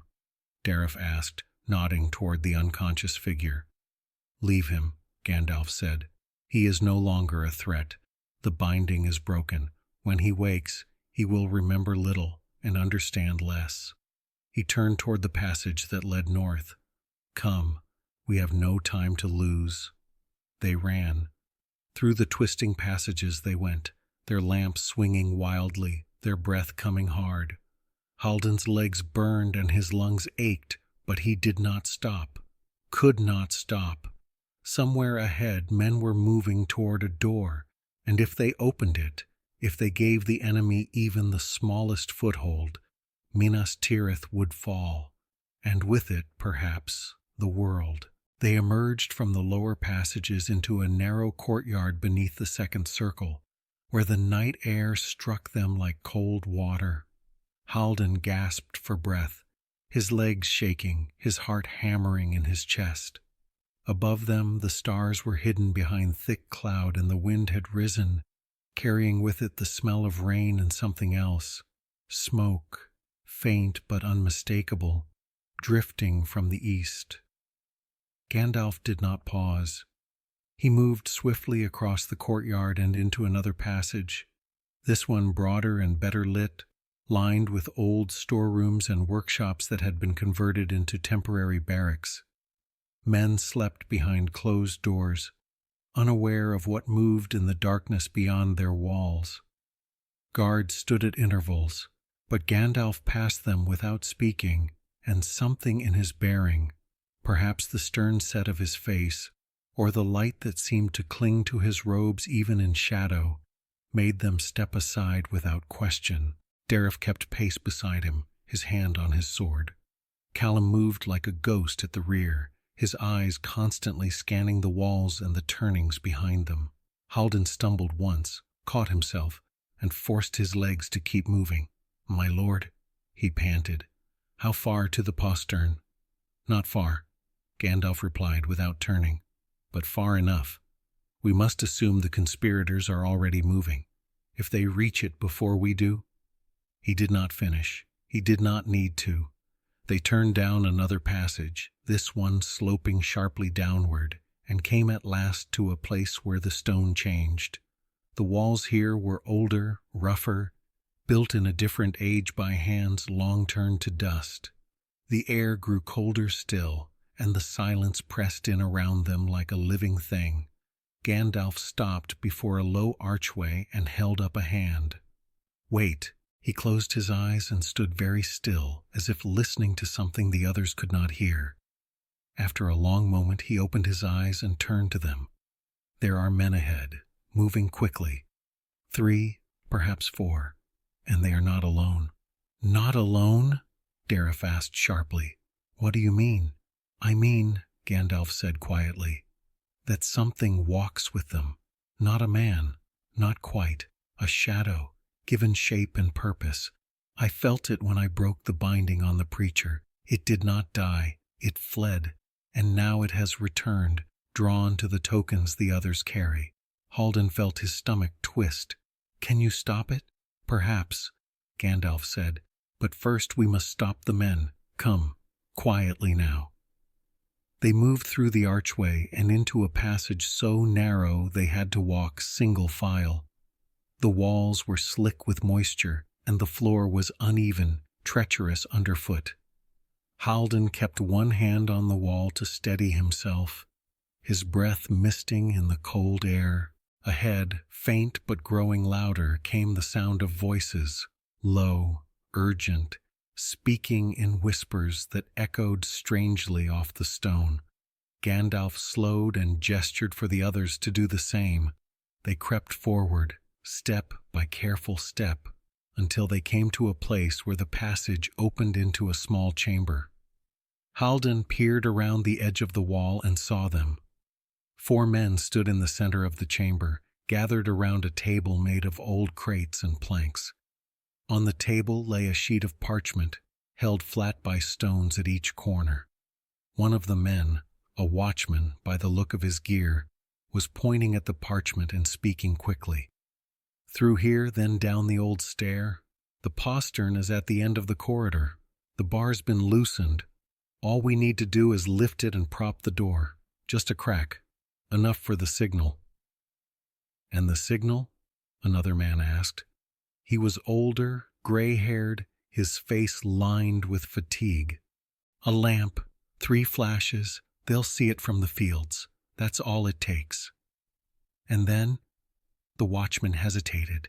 Then we leave, fast, before anyone notices. And if someone does notice? They won't, the watchman said, though his voice lacked conviction. The upper circles are watching the main gates. No one's thinking about the old posterns. No one even remembers they're there. The gray-haired man shook his head slowly. I don't like it. This feels wrong. It's too late for doubts, a third man said sharply. He was younger, lean and hard-eyed, and he carried himself like a soldier.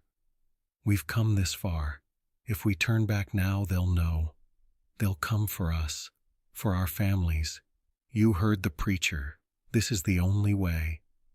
The gray-haired man said nothing, but Haldan could see the doubt in his face, the fear.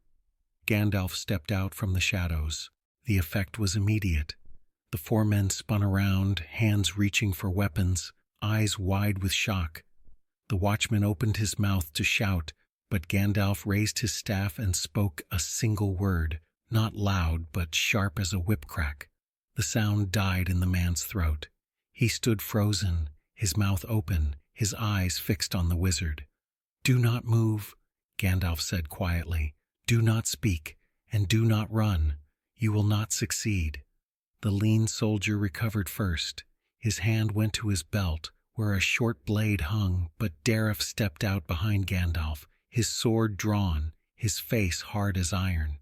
Don't, Tirith said flatly. You won't make it. The soldier's hand froze. Slowly he raised both hands. The other men did the same. Gandalf stepped forward, his gaze moving over each of them in turn. "You were going to open the North Postern," he said. "It was not a question.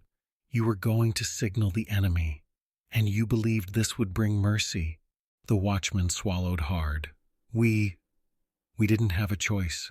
They said—" "I know what they said," Gandalf interrupted. "I know the words you heard, the promises you were given, but they were lies. All of them. The enemy does not show mercy. He does not spare families. He only takes. And if you had opened that door, you would have doomed this city and everyone you sought to protect." The gray-haired man's face crumpled. "We didn't know.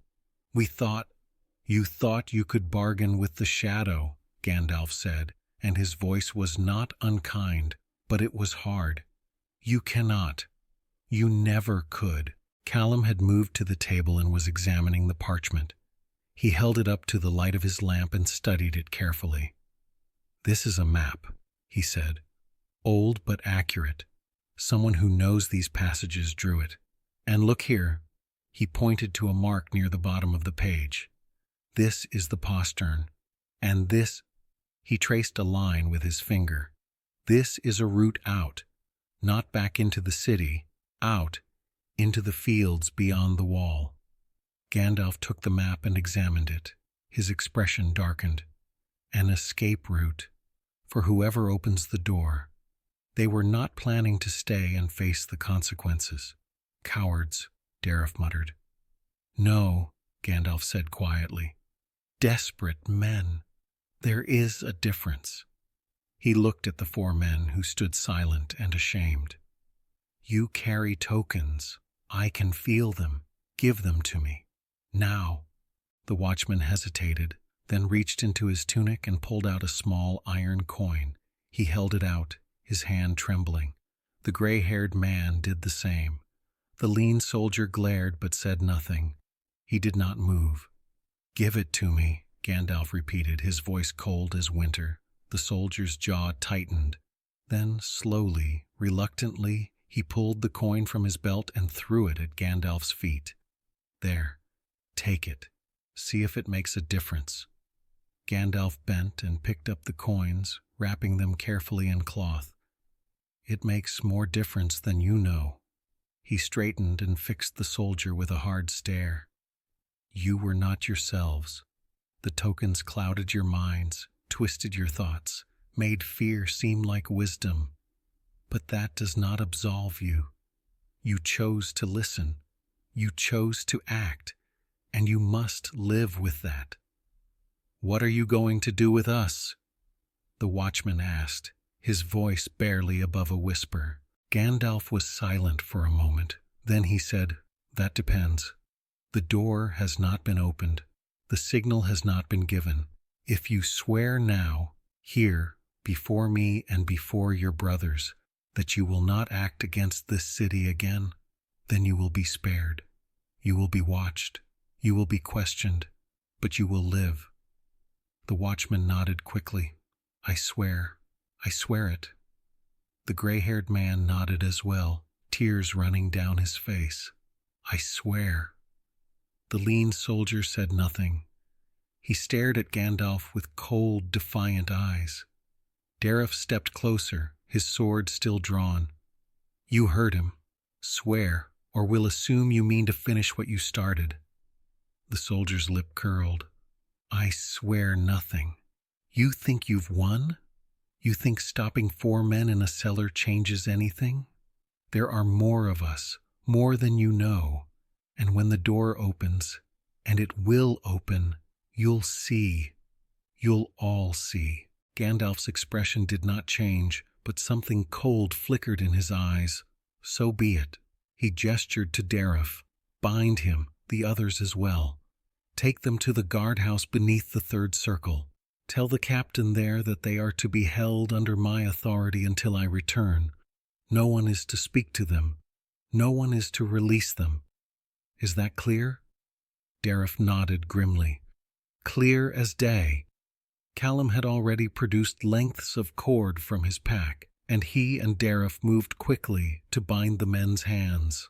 The watchman and the gray-haired man did not resist. The lean soldier struggled briefly, then went still, his eyes burning with hatred. Haldan stood back, watching, his mind racing. "There are more of us." The words echoed in his head. If that was true, if the conspiracy reached deeper than these 4 men, then stopping them here meant nothing. The door might still be opened. The signal might still be given. Gandalf seemed to read his thoughts. He turned to Haldan and said quietly, "Take the map, study it. I need to know every passage, every turning, every possible route to the Postern. Can you do that?" Haldan took the map with shaking hands. I think so. Yes. Good, Gandalf said. Then do it. We will need that knowledge before this night is through. Dareth and Callum finished binding the prisoners and began leading them toward the passage. The gray-haired man looked back once, his face full of shame and fear, but he said nothing. The lean soldier did not look back at all. When they were gone, Gandalf turned to Haldan. "Show me." Haldan spread the map on the makeshift table and leaned over it, tracing the lines with his finger. The lamplight flickered, casting shadows that made the ink seem to shift and writhe. But Haldan forced himself to focus. He had spent his life reading maps and plans. This was no different, just older and darker. "Here," he said, pointing. "This is where we are now, and here." He moved his finger down. "This is the route they plan to take. Down the old stair, through this passage, and then to the postern. It's a direct route, no branches, no alternate paths." "And the escape route?" Haldan traced another line. "It leads out through a drain gate here. It opens onto the lower fields beyond the outer wall. If someone went that way, they could reach the enemy lines within an hour." Gandalf nodded slowly. "Then that is where they will go. Not just to open the door, but to flee once it is done. We must cut off both routes, block the postern, and seal the drain gate." "How?" Haldan asked. "We're only 3 now, and if there are more conspirators, as that man said, then we move faster than they do," Gandalf said. He straightened and picked up his staff. "Come, we go to the postern, now, before anyone else can reach it." Haldan folded the map and tucked it into his satchel. His hands were steadier now, his mind clearer. The fear was still there, sharp and cold, but beneath it was something else, determination, a stubborn refusal to let the darkness win. He followed Gandalf out of the chamber and into the black passage beyond, where the stone was old and the air was cold, and somewhere ahead, a door waited to be opened or defended. The passage narrowed as they descended, the walls pressing close on either side. The air grew colder still, and Haldan could see his breath misting in the lamplight. The silence was oppressive, broken only by the soft tap of Gandalf's staff and the sound of their own footsteps echoing off the stone. Haldan kept the map clutched in one hand, his other hand resting on the hilt of his small knife. It was a foolish gesture. He was no fighter, and the blade would do little good against armed men, but it gave him a measure of comfort, however small. Gandalf moved with purpose, his gaze fixed ahead, but Haldan could see the tension in his shoulders, the way his hand gripped his staff as if it were the only thing keeping him upright. The wizard had spent much of his strength breaking the binding on the preacher, and now he was drawing on reserves that Haldan could not begin to imagine. "My lord," Haldan said quietly, "are you—" "I am well enough," Gandalf interrupted, though his voice was strained. "Do not concern yourself with me. Concern yourself with the task ahead." They came at last to a place where the passage split. To the left, a narrow stair descended into darkness. To the right, a low archway led into a broader corridor. Haldan consulted the map. "The stair leads to the postern," he said. "The corridor leads to the drain gate." Gandalf stopped and considered. "Then we go to the postern first. If it is opened, all else is lost. The drain gate can wait. They turned toward the stair and began to descend. The steps were old and uneven, slick with moisture. Haldan placed each foot carefully, gripping the wall for balance. The lamplight barely reached the bottom, and the darkness below seemed to swallow the light like a living thing. Halfway down, Gandalf stopped suddenly. He raised a hand, his head tilted as if listening. Haldan froze, holding his breath. "What is it?" he whispered. "Something is wrong," Gandalf said quietly. "The air. It is cold, colder than it should be, and there is a pressure, a weight, as if something is watching." Haldan felt it too, now that Gandalf had named it, a prickling at the back of his neck, a sense of being observed by unseen eyes. He glanced around, but saw nothing, only stone and shadow and the faint glow of the lamp. "The tokens," Gandalf said. "There are more of them, close, and they are calling to something, something that does not belong here." "Calling to what?" Haldan asked, though he was not sure he wanted to know the answer. Gandalf did not reply. He continued down the stair, moving more quickly now, and Haldan hurried to keep up. They reached the bottom and found themselves in a long, low corridor. The ceiling was so low that Gandalf had to stoop, and the walls were rough and unfinished, as if the passage had been carved in haste and never completed. At the far end, perhaps 50 paces away, was a door. It was old and heavy, bound with iron, and a thick wooden bar lay across it, resting in brackets on either side. And standing before the door were 2 figures. They were men, or had been men. They stood motionless, their backs to the corridor, their heads bowed as if in prayer.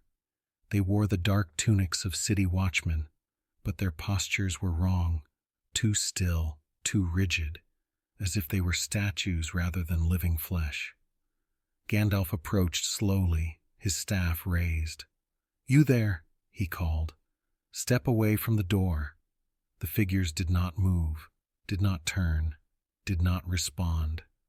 Haldan felt the hairs on the back of his neck stand on end. "My lord." Gandalf raised a hand, silencing him. He took another step forward. "I command you, in the name of the White Council, in the name of the light that does not fail, step away from the door." Still, the figures did not move. Gandalf's face hardened. He struck the ground with his staff, and the sound rang out like a bell. "I see you," he said, his voice rising. "I know what you are. You are not these men. You are a shadow, a remnant, a thing that should not walk in the world of the living. I name you. I defy you, and I cast you out." Light blazed from the tip of his staff, white and searing, filling the corridor with brilliance. The 2 figures convulsed as if struck, and a sound rose from them, not a voice but a wail, thin and terrible, like wind howling through a broken tomb. The light intensified, and the figures staggered, their hands clawing at the air, and then, with a sound like tearing cloth, something left them. Haldan saw it, or thought he saw it, a shape, dark and formless, like smoke given will. It rose from the 2 men and twisted in the air, writhing as if in pain. Gandalf spoke another word, harsh and commanding, and the shape shattered, dissolving into nothingness. The 2 men collapsed to the ground, unconscious. Gandalf lowered his staff, breathing hard. His face was pale and his hand trembled. Haldan rushed to his side. "My lord, are you—" "I am well," Gandalf said, though his voice was hoarse. "See to them, quickly." Haldan knelt beside the 2 men and checked them. They were breathing, their pulses steady, but their eyes were closed, and they did not stir. He searched them quickly and found what he expected. 2 more iron tokens, 1 on each man, hanging from cords around their necks. He removed them carefully, wrapped them in cloth, and handed them to Gandalf. Gandalf took them and placed them in his pouch with the others.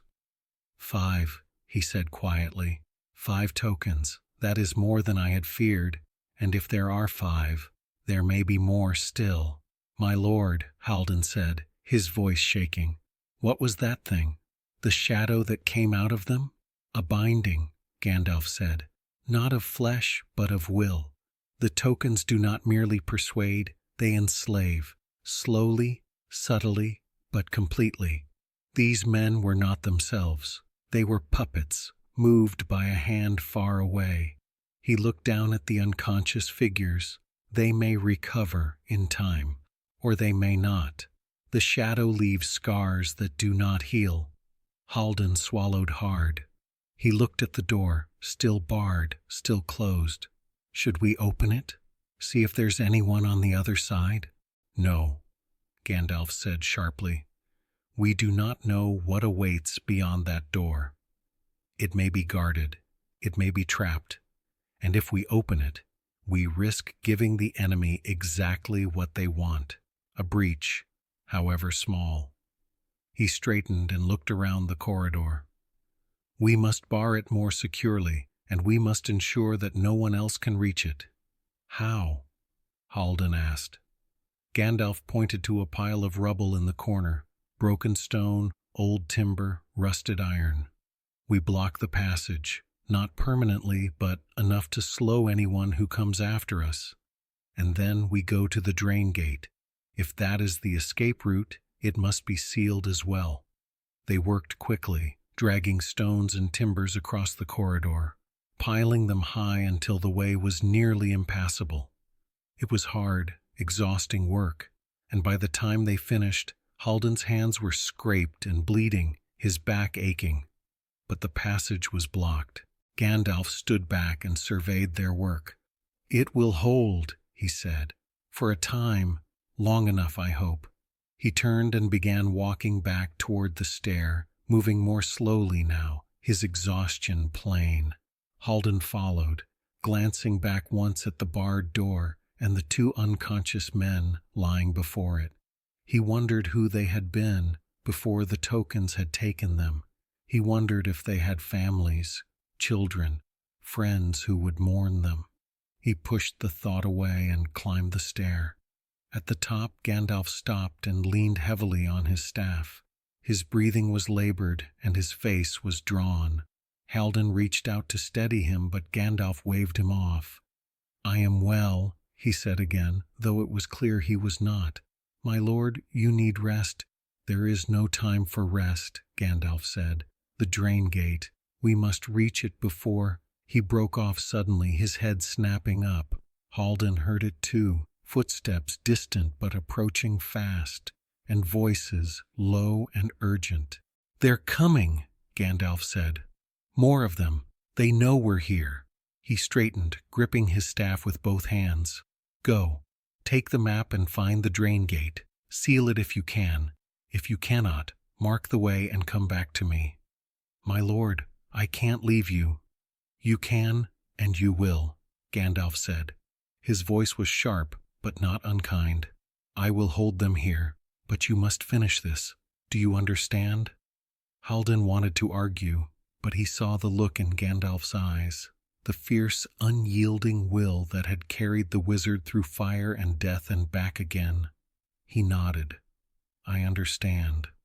Then go, Gandalf said, and do not look back. Haldan turned and ran. He did not look back. He did not let himself think about what Gandalf would face alone in that dark corridor. He simply ran, clutching the map, his lamp swinging wildly, his breath coming in ragged gasps. Behind him he heard Gandalf's voice ring out, commanding, defiant, and then the sound of steel on stone and a roar like thunder. And then he was too far away to hear anything at all. Haldan ran through passages he had never seen before, guided only by the map clutched in his trembling hand and the faint glow of his lamp. The stone here was ancient, older even than the foundations of the city above, and the air smelled of earth and time and forgotten things. His lungs burned, his legs ached, and more than once he stumbled on the uneven floor, catching himself against the damp walls. Behind him, Distant but unmistakable came the sounds of conflict, shouts, the clash of metal, and once a burst of light so bright that it sent shadows fleeing down the corridor toward him. Gandalf was holding them, but for how long? Haldan forced the thought away and focused on the map. The drain gate was marked clearly, a small circle at the end of a winding line, labeled in cramped script. Old outflow, third age, second year of Icthelian Quark, sealed by order. But if it had been sealed, someone had unsealed it. And if it led outside the walls, it was a door the enemy could use. He turned down a side passage, narrower than the others, and nearly stumbled into a pool of standing water that covered the floor. The water was cold and foul-smelling, and it soaked through his boots immediately. He waded through it, his lamp held high, trying not to think about what might be floating in the darkness beneath. The passage ended in a low archway, beyond which was a chamber barely large enough to stand upright. The ceiling dripped with moisture, and the walls were slick with moss. And at the far end, set into the stone, was an iron grate, the drain gate. Haldan approached it cautiously, raising his lamp to examine it. The grate was old but sturdy, its bars thick as a man's wrist, rusted but unbroken. It was hinged on one side and secured on the other by a heavy iron pin driven through a bracket. The pin had been removed and set aside, leaning against the wall. The grate itself stood ajar, open just wide enough for a man to slip through. Beyond it, Haldan could see a narrow tunnel sloping downward, its walls rough and natural, as if it had been carved by water over centuries. And at the far end, faint but unmistakable, was a glimmer of gray light, the night sky, and the open fields beyond the city walls. Haldan's heart sank. If the conspirators reached this place, they could escape. And worse, if the enemy knew of this passage, they could send men, or worse things, into the city, unseen and unopposed. He set down his lamp and examined the grate more closely. It was heavy, far heavier than he could move alone. But the pin could be replaced. If he could drive it back into the bracket, the grate would be locked again. Not permanently, but enough to slow anyone who came after. He picked up the pin. It was cold and slick with rust, and it weighed more than he had expected. He tried to lift it into place, but his hands were shaking and the pin slipped, clanging loudly against the stone. He froze, listening. For a moment there was only silence. Then, faint but growing louder, he heard footsteps, coming from the tunnel beyond the grate, coming from outside. Someone was coming. Haldan's breath caught in his throat. He grabbed the pin again and tried to force it into the bracket, but it would not fit. The angle was wrong, or the rust had warped the metal. He pushed harder, his hand slipping, his heart pounding. The footsteps grew louder, closer, and then, through the open grate, he saw a figure step into view. It was a man, or something shaped like a man. He was tall and lean, wrapped in a dark cloak, his face hidden beneath a deep hood. He moved with unnatural silence, and the gray light seemed to recoil from him, as if the world itself did not want to acknowledge his presence. The figure stopped at the edge of the tunnel and tilted his head, as if listening. Then he spoke, his voice low and cold and utterly without feeling. "The way is open. Come." More footsteps, more figures emerging from the tunnel. 3, 4, 5 of them, all cloaked, all moving with that same terrible silence. They were not soldiers. They were something else, something worse. Haldan stood paralyzed, the iron pin still clutched in his hands. He wanted to run, but his legs would not obey. He wanted to shout, but his voice had fled. All he could do was stand there, frozen, as the figures approached the grate. And then, from behind him, came a voice, calm, steady, and impossibly welcome. "Step away from the gate." Haldan spun around. Tirith stood in the archway, his sword drawn, his face grim as stone. Beside him was Callum, an arrow already knocked on his bow, the string drawn tight. The hooded figure stopped. He did not turn, but his head tilted slightly, as if considering. "You are too late," he said. "The way is open. The signal will be given, and the city will fall." "Not while I draw breath," Tirith said flatly. He stepped forward, his sword raised. "Now step away, or I'll cut you down where you stand." The figure laughed, a sound like wind over stone, cold and empty. "You cannot stop us. You are few, we are many, and the shadow is with us." He raised a hand, and the other figures moved forward, reaching for the grate. Callum loosed his arrow. It flew true, striking the hooded figure in the chest. But instead of falling, the figure staggered, looked down at the arrow as if mildly surprised, and then pulled it free. No blood flowed, no wound showed. He dropped the arrow to the ground and continued forward. "Not men," Callum said quietly, "or not any more." Tirith cursed and charged. His sword flashed in the lamplight, and he brought it down hard on the nearest figure. The blade struck, and the figure fell, but even as it did, another took its place, and another. They moved with terrible purpose, their hands reaching for the grate, for the passage, for the city beyond. Haldan dropped the pin and scrambled back, pressing himself against the wall. He was no fighter. He had no weapon that could harm these things. All he could do was watch, helpless, as Tirith and Callum fought to hold the gate, and then, cutting through the chaos, came a sound like thunder. The archway blazed with light, white and blinding, and Gandalf stepped through. His robes were torn, his face streaked with blood and grime, but his staff burned like a star, and his eyes were fierce as fire. "Enough," he said, and his voice shook the stone. He struck the ground with his staff, and the light exploded outward, filling the chamber, searing the hooded figures like flame. They recoiled, their cloaks smoking, their shapes wavering as if they were no more than mist. Gandalf advanced, his staff raised, and spoke words in a language Haldan did not know. Old words, full of power and wrath.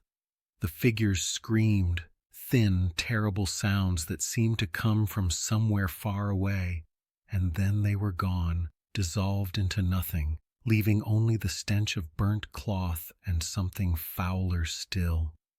The chamber fell silent. Gandalf lowered his staff, swaying slightly. Tirith caught him before he could fall, steadying him with a strong arm. "Easy, old man," Tirith said gruffly. "You've done enough." "Not yet," Gandalf said, his voice hoarse. He straightened and looked at the open grate. "The way must be sealed, now, before more come." Haldan stepped forward, still shaking. "I tried, my lord. The pin, it won't fit. I can't—" "Let me," Callum said. He moved to the grate and examined the bracket, then picked up the pin and tested its weight. "It's warped, but if we bend it—" He braced the pin against the stone and threw his weight against it. The metal groaned, shifted slightly. Tirith joined him, and together they forced the pin back into alignment. "Now," Callum said. Haldan grabbed the other end of the pin, and together the three of them lifted it and drove it home. It slid into the bracket with a harsh scrape of metal on metal, and then, with a final shove, it locked into place. The grate was sealed. Callum tested it, pushing hard against the bars. They did not move. "It'll hold," he said. "For now." Gandalf nodded slowly. "Good. Then the way is closed. The escape is cut off. Now we need only ensure that the postern itself remains barred." "It is barred," Haldan said. "We blocked the passage. No one can reach it without going through the rubble we piled. And the two men who were guarding it, they're unconscious. We left them there." Gandalf's face darkened. Then we must return. If the conspirators find them, if they remove the rubble, the door could still be opened, and if that happens, all of this will have been for nothing. You can't go back, Tirith said sharply. Look at you. You can barely stand. I will stand as long as I must, Gandalf said, and I will see this through to the end. Tirith opened his mouth to argue, but Callum laid a hand on his arm. Let him go, Callum said quietly. This is what he does. This is who he is. Tirith scowled but said nothing. He sheathed his sword and nodded curtly. Fine. Then we go together, all of us, and if anyone tries to open that door, we put them down. No more mercy, no more chances. Agreed? Agreed, Gandalf said. Haldan picked up his lamp, though his hands were still shaking. Then let's go, before it's too late. They left the chamber and retraced their steps through the winding passages, moving as quickly as Gandalf's exhaustion would allow. Haldan kept the map in hand, though he barely needed it now. The way was etched into his memory, every turn and stair and doorway. As they climbed back toward the level where the postern lay, the air grew colder, and the silence deepened. It was the silence of a held breath, of a world waiting for something terrible to happen. And then, as they rounded the final corner, they saw it. The rubble they had piled across the passage had been moved. Not all of it, there was still a barrier, but enough to create a gap, wide enough for a man to squeeze through. And through that gap, lamplight flickered. Someone was at the door. Gandalf did not hesitate. He strode forward, his staff blazing to life, and his voice rang out like a bell. Stop! The light from his staff filled the passage, driving back the shadows, and the figures beyond the rubble froze. There were 3 of them, 2 men in the dark tunics of the city guard, and a third figure, taller, cloaked and hooded. They had been working at the bar that held the postern closed, one of them straining to lift it while the others watched. The hooded figure turned slowly, and Haldan felt a chill run through him. There was something wrong about the way it moved.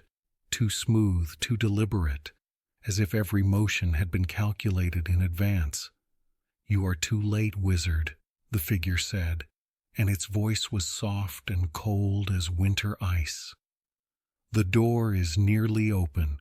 The signal will be given, and you cannot stop it. I have stopped it before, Gandalf said, advancing steadily, and I will stop it again. The hooded figure tilted its head. You are weary. You have spent your strength breaking bindings and banishing shadows. You have nothing left. I have enough, Gandalf said. He raised his staff, and light blazed forth, brilliant, searing, white as the sun. The 2 guardsmen cried out and fell back, shielding their eyes. But the hooded figure did not flinch. It raised a hand, and the light seemed to bend around it, as if striking an invisible barrier. You see, the figure said, you are weak, and I am not. It spoke a word, harsh and guttural, a sound that made Haldan's ears ring and his vision blur. The air in the passage grew thick and oppressive, and a coldness spread from the hooded figure like frost creeping across glass. Gandalf staggered, his staff dipping, the light flickering, but he did not fall. He planted his staff firmly on the stone and spoke his own word, clear and ringing, full of authority that could not be denied. Naur an Edraith Amen. Fire roared to life, white and pure, blazing from the tip of his staff and surging forward like a living thing. It struck the hooded figure full on, and for the first time, the figure recoiled. Its cloak smoked and burned, and the shadows around it writhed as if in pain. But it did not fall. You cannot destroy me, the figure hissed. I am not flesh. I am will, bound and shaped. I am the voice of the shadow, and I speak with its authority. Then I will break that authority, Gandalf said. His voice was strained, his face pale, but his eyes burned with unquenchable fire.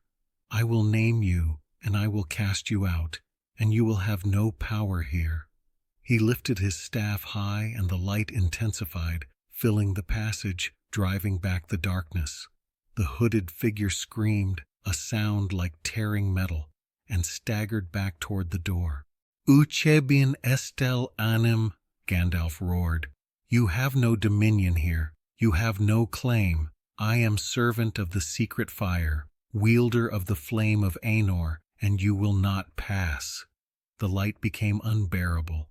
Haldan shielded his eyes, but even through his fingers he could see it, blazing, incandescent, a fire that burned not with heat, but with something purer, something that belonged to a world beyond flesh and stone.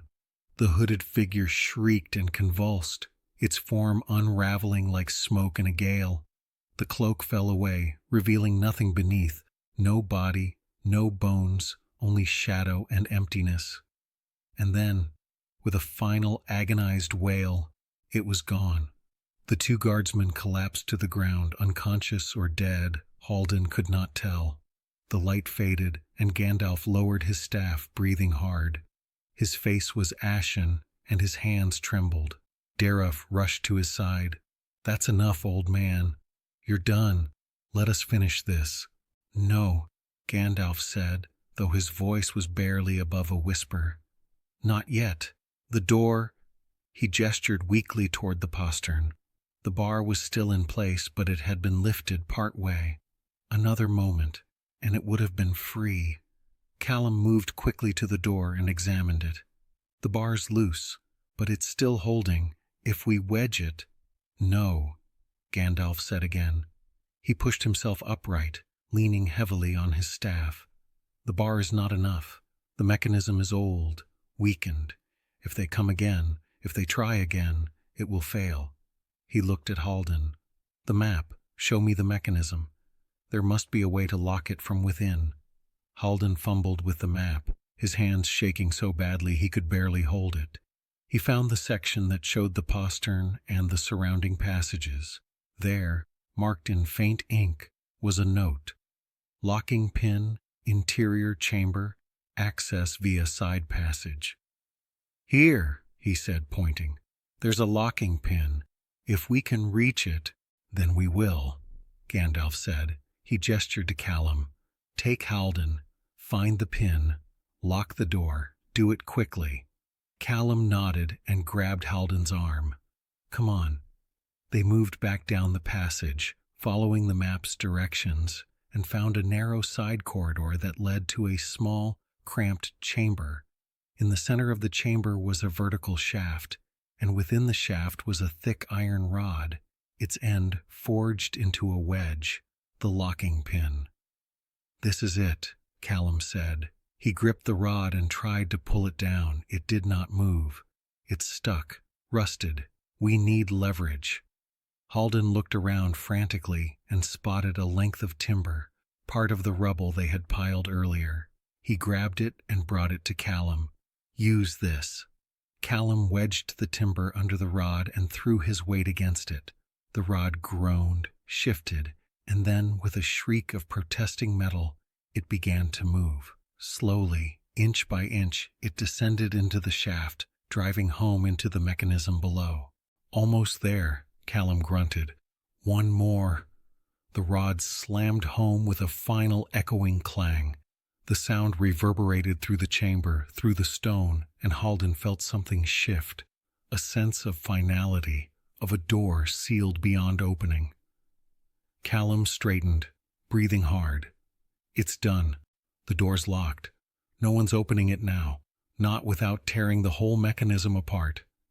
Haldan sagged against the wall, relief flooding through him. Thank the valor. They returned to the passage where Gandalf and Tirith waited. Gandalf looked up as they approached, his face drawn but hopeful. "It is done?" he asked. "It is done," Callum confirmed. Gandalf closed his eyes and let out a long, shuddering breath. "Then the city is safe, for now." Tirith looked down at the two unconscious guardsmen. "What about them?" "Bind them," Gandalf said. "Take them to the guardhouse with the others. They were tools, not villains. The binding is broken now. They may recover. And if they don't, then we will have done what we could," Gandalf said quietly. "We cannot save everyone, but we can save the city." Dareth nodded grimly and began binding the men. Callum helped him, and together they lifted the unconscious figures and carried them away. Haldan remained, standing beside Gandalf in the dim passage. The wizard was leaning heavily on his staff, his eyes half closed, his breathing slow and labored. "My lord," Haldan said softly, "you should rest." "I will rest when this is over," Gandalf said. "And it is not over, not yet. But the door is sealed, the conspirators are captured. What more is there to do?" Gandalf opened his eyes and looked at him.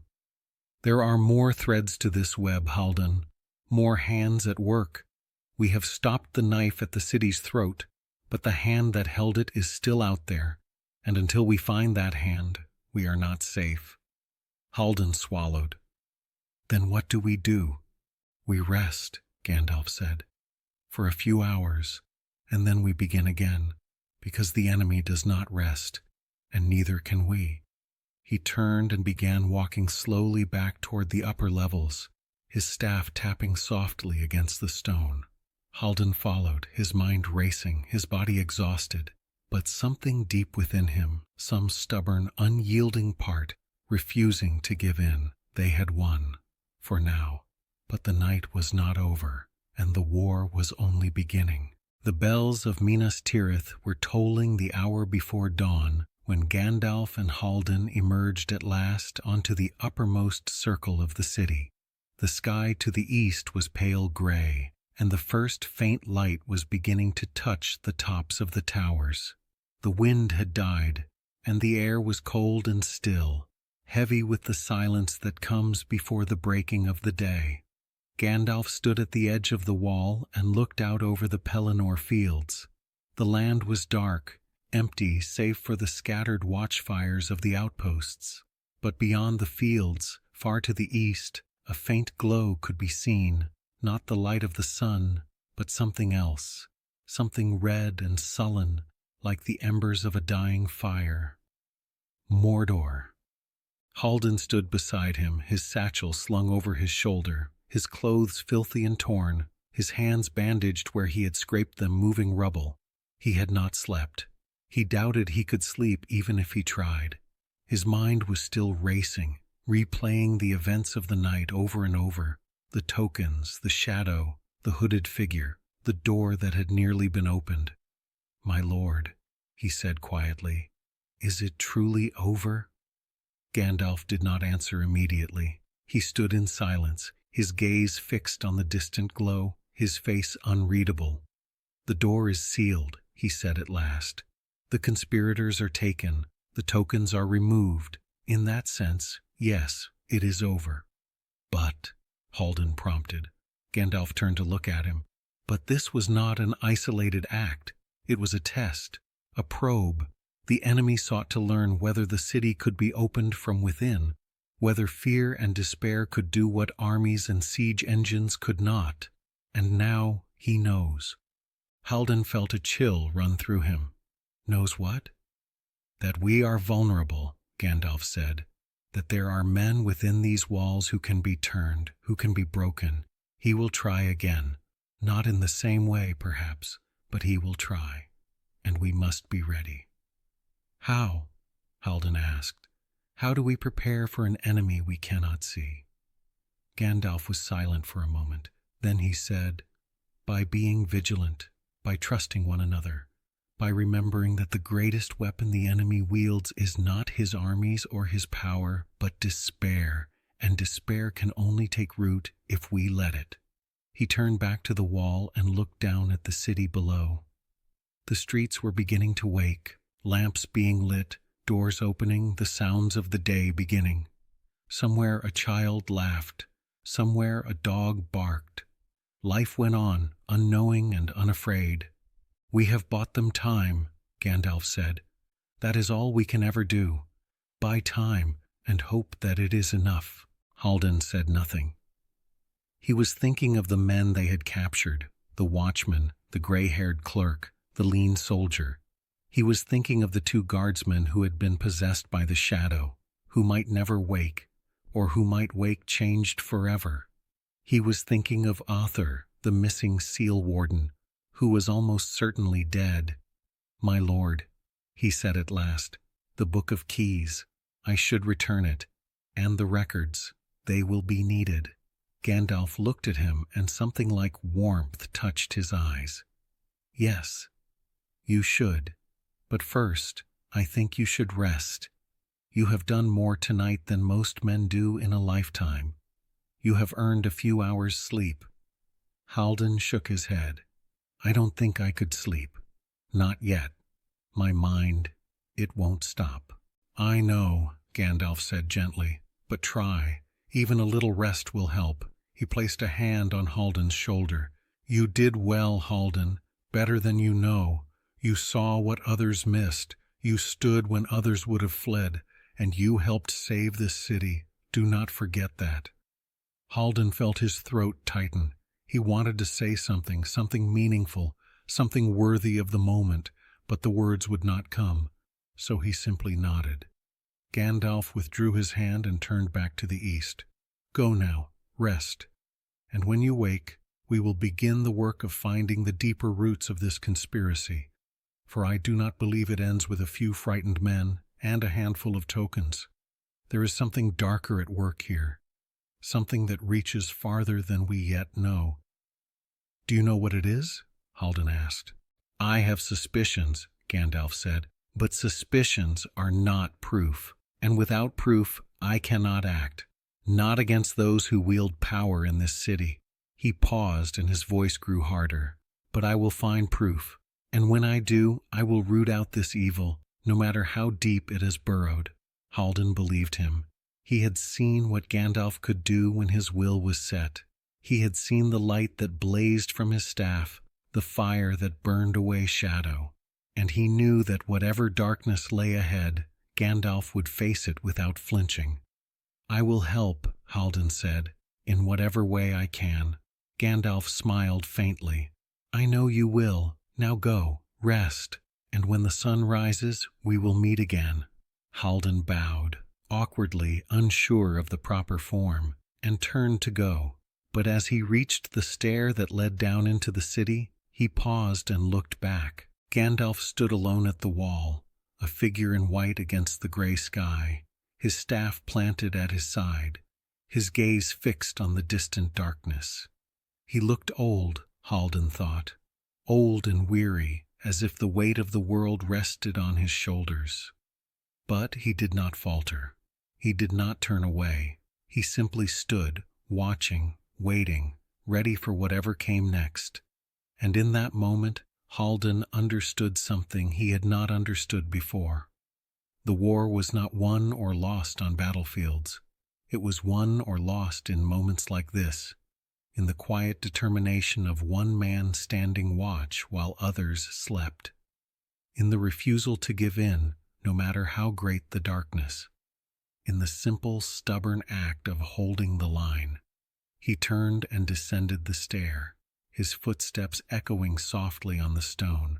The sun rose slowly over Minas Tirith, pale and cold, its light filtering through the clouds.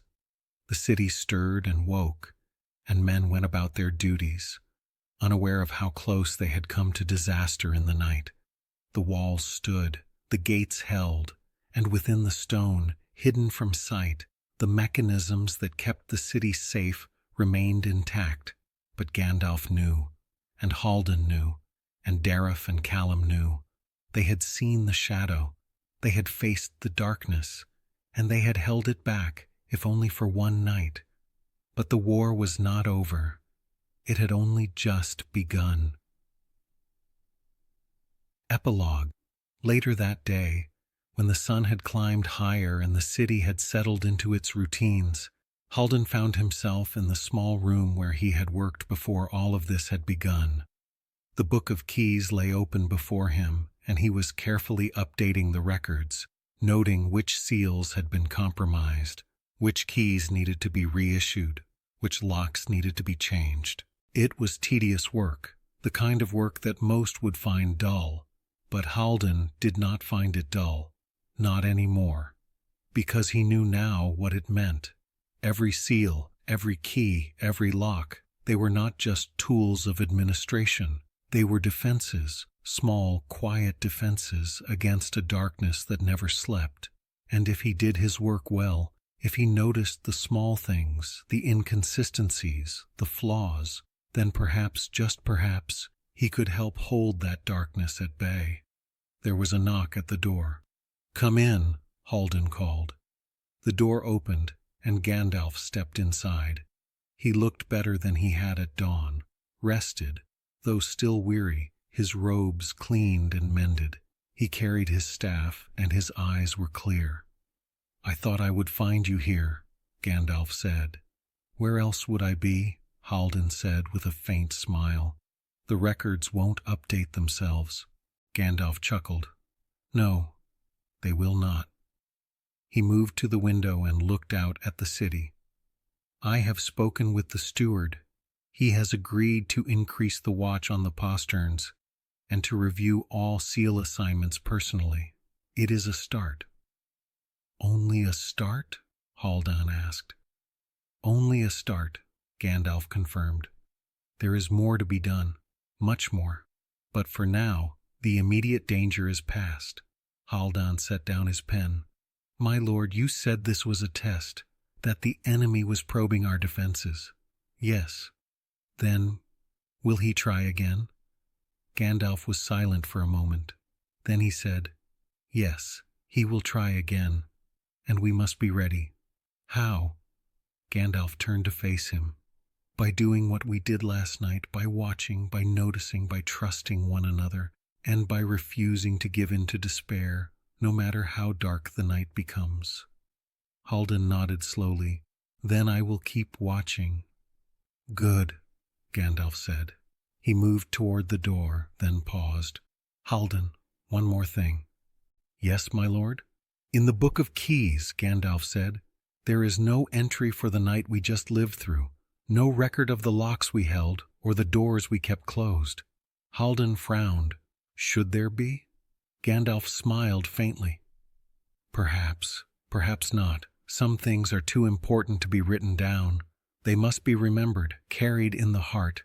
He opened the door and stepped through. "Rest well, Haldan. The night is coming again, and we will need you ready." And then he was gone. Haldan sat alone in the quiet room, the Book of Keys open before him, the lamp burning low. Outside the city went on, unknowing and alive, and he thought of Gandalf's words. Some things are too important to be written down. He picked up his pen, dipped it in ink, and wrote a single line at the bottom of the page. "The night of the Postern, held." Then he closed the book, extinguished the lamp, and went to rest. For tomorrow the work would begin again, and the watch would continue.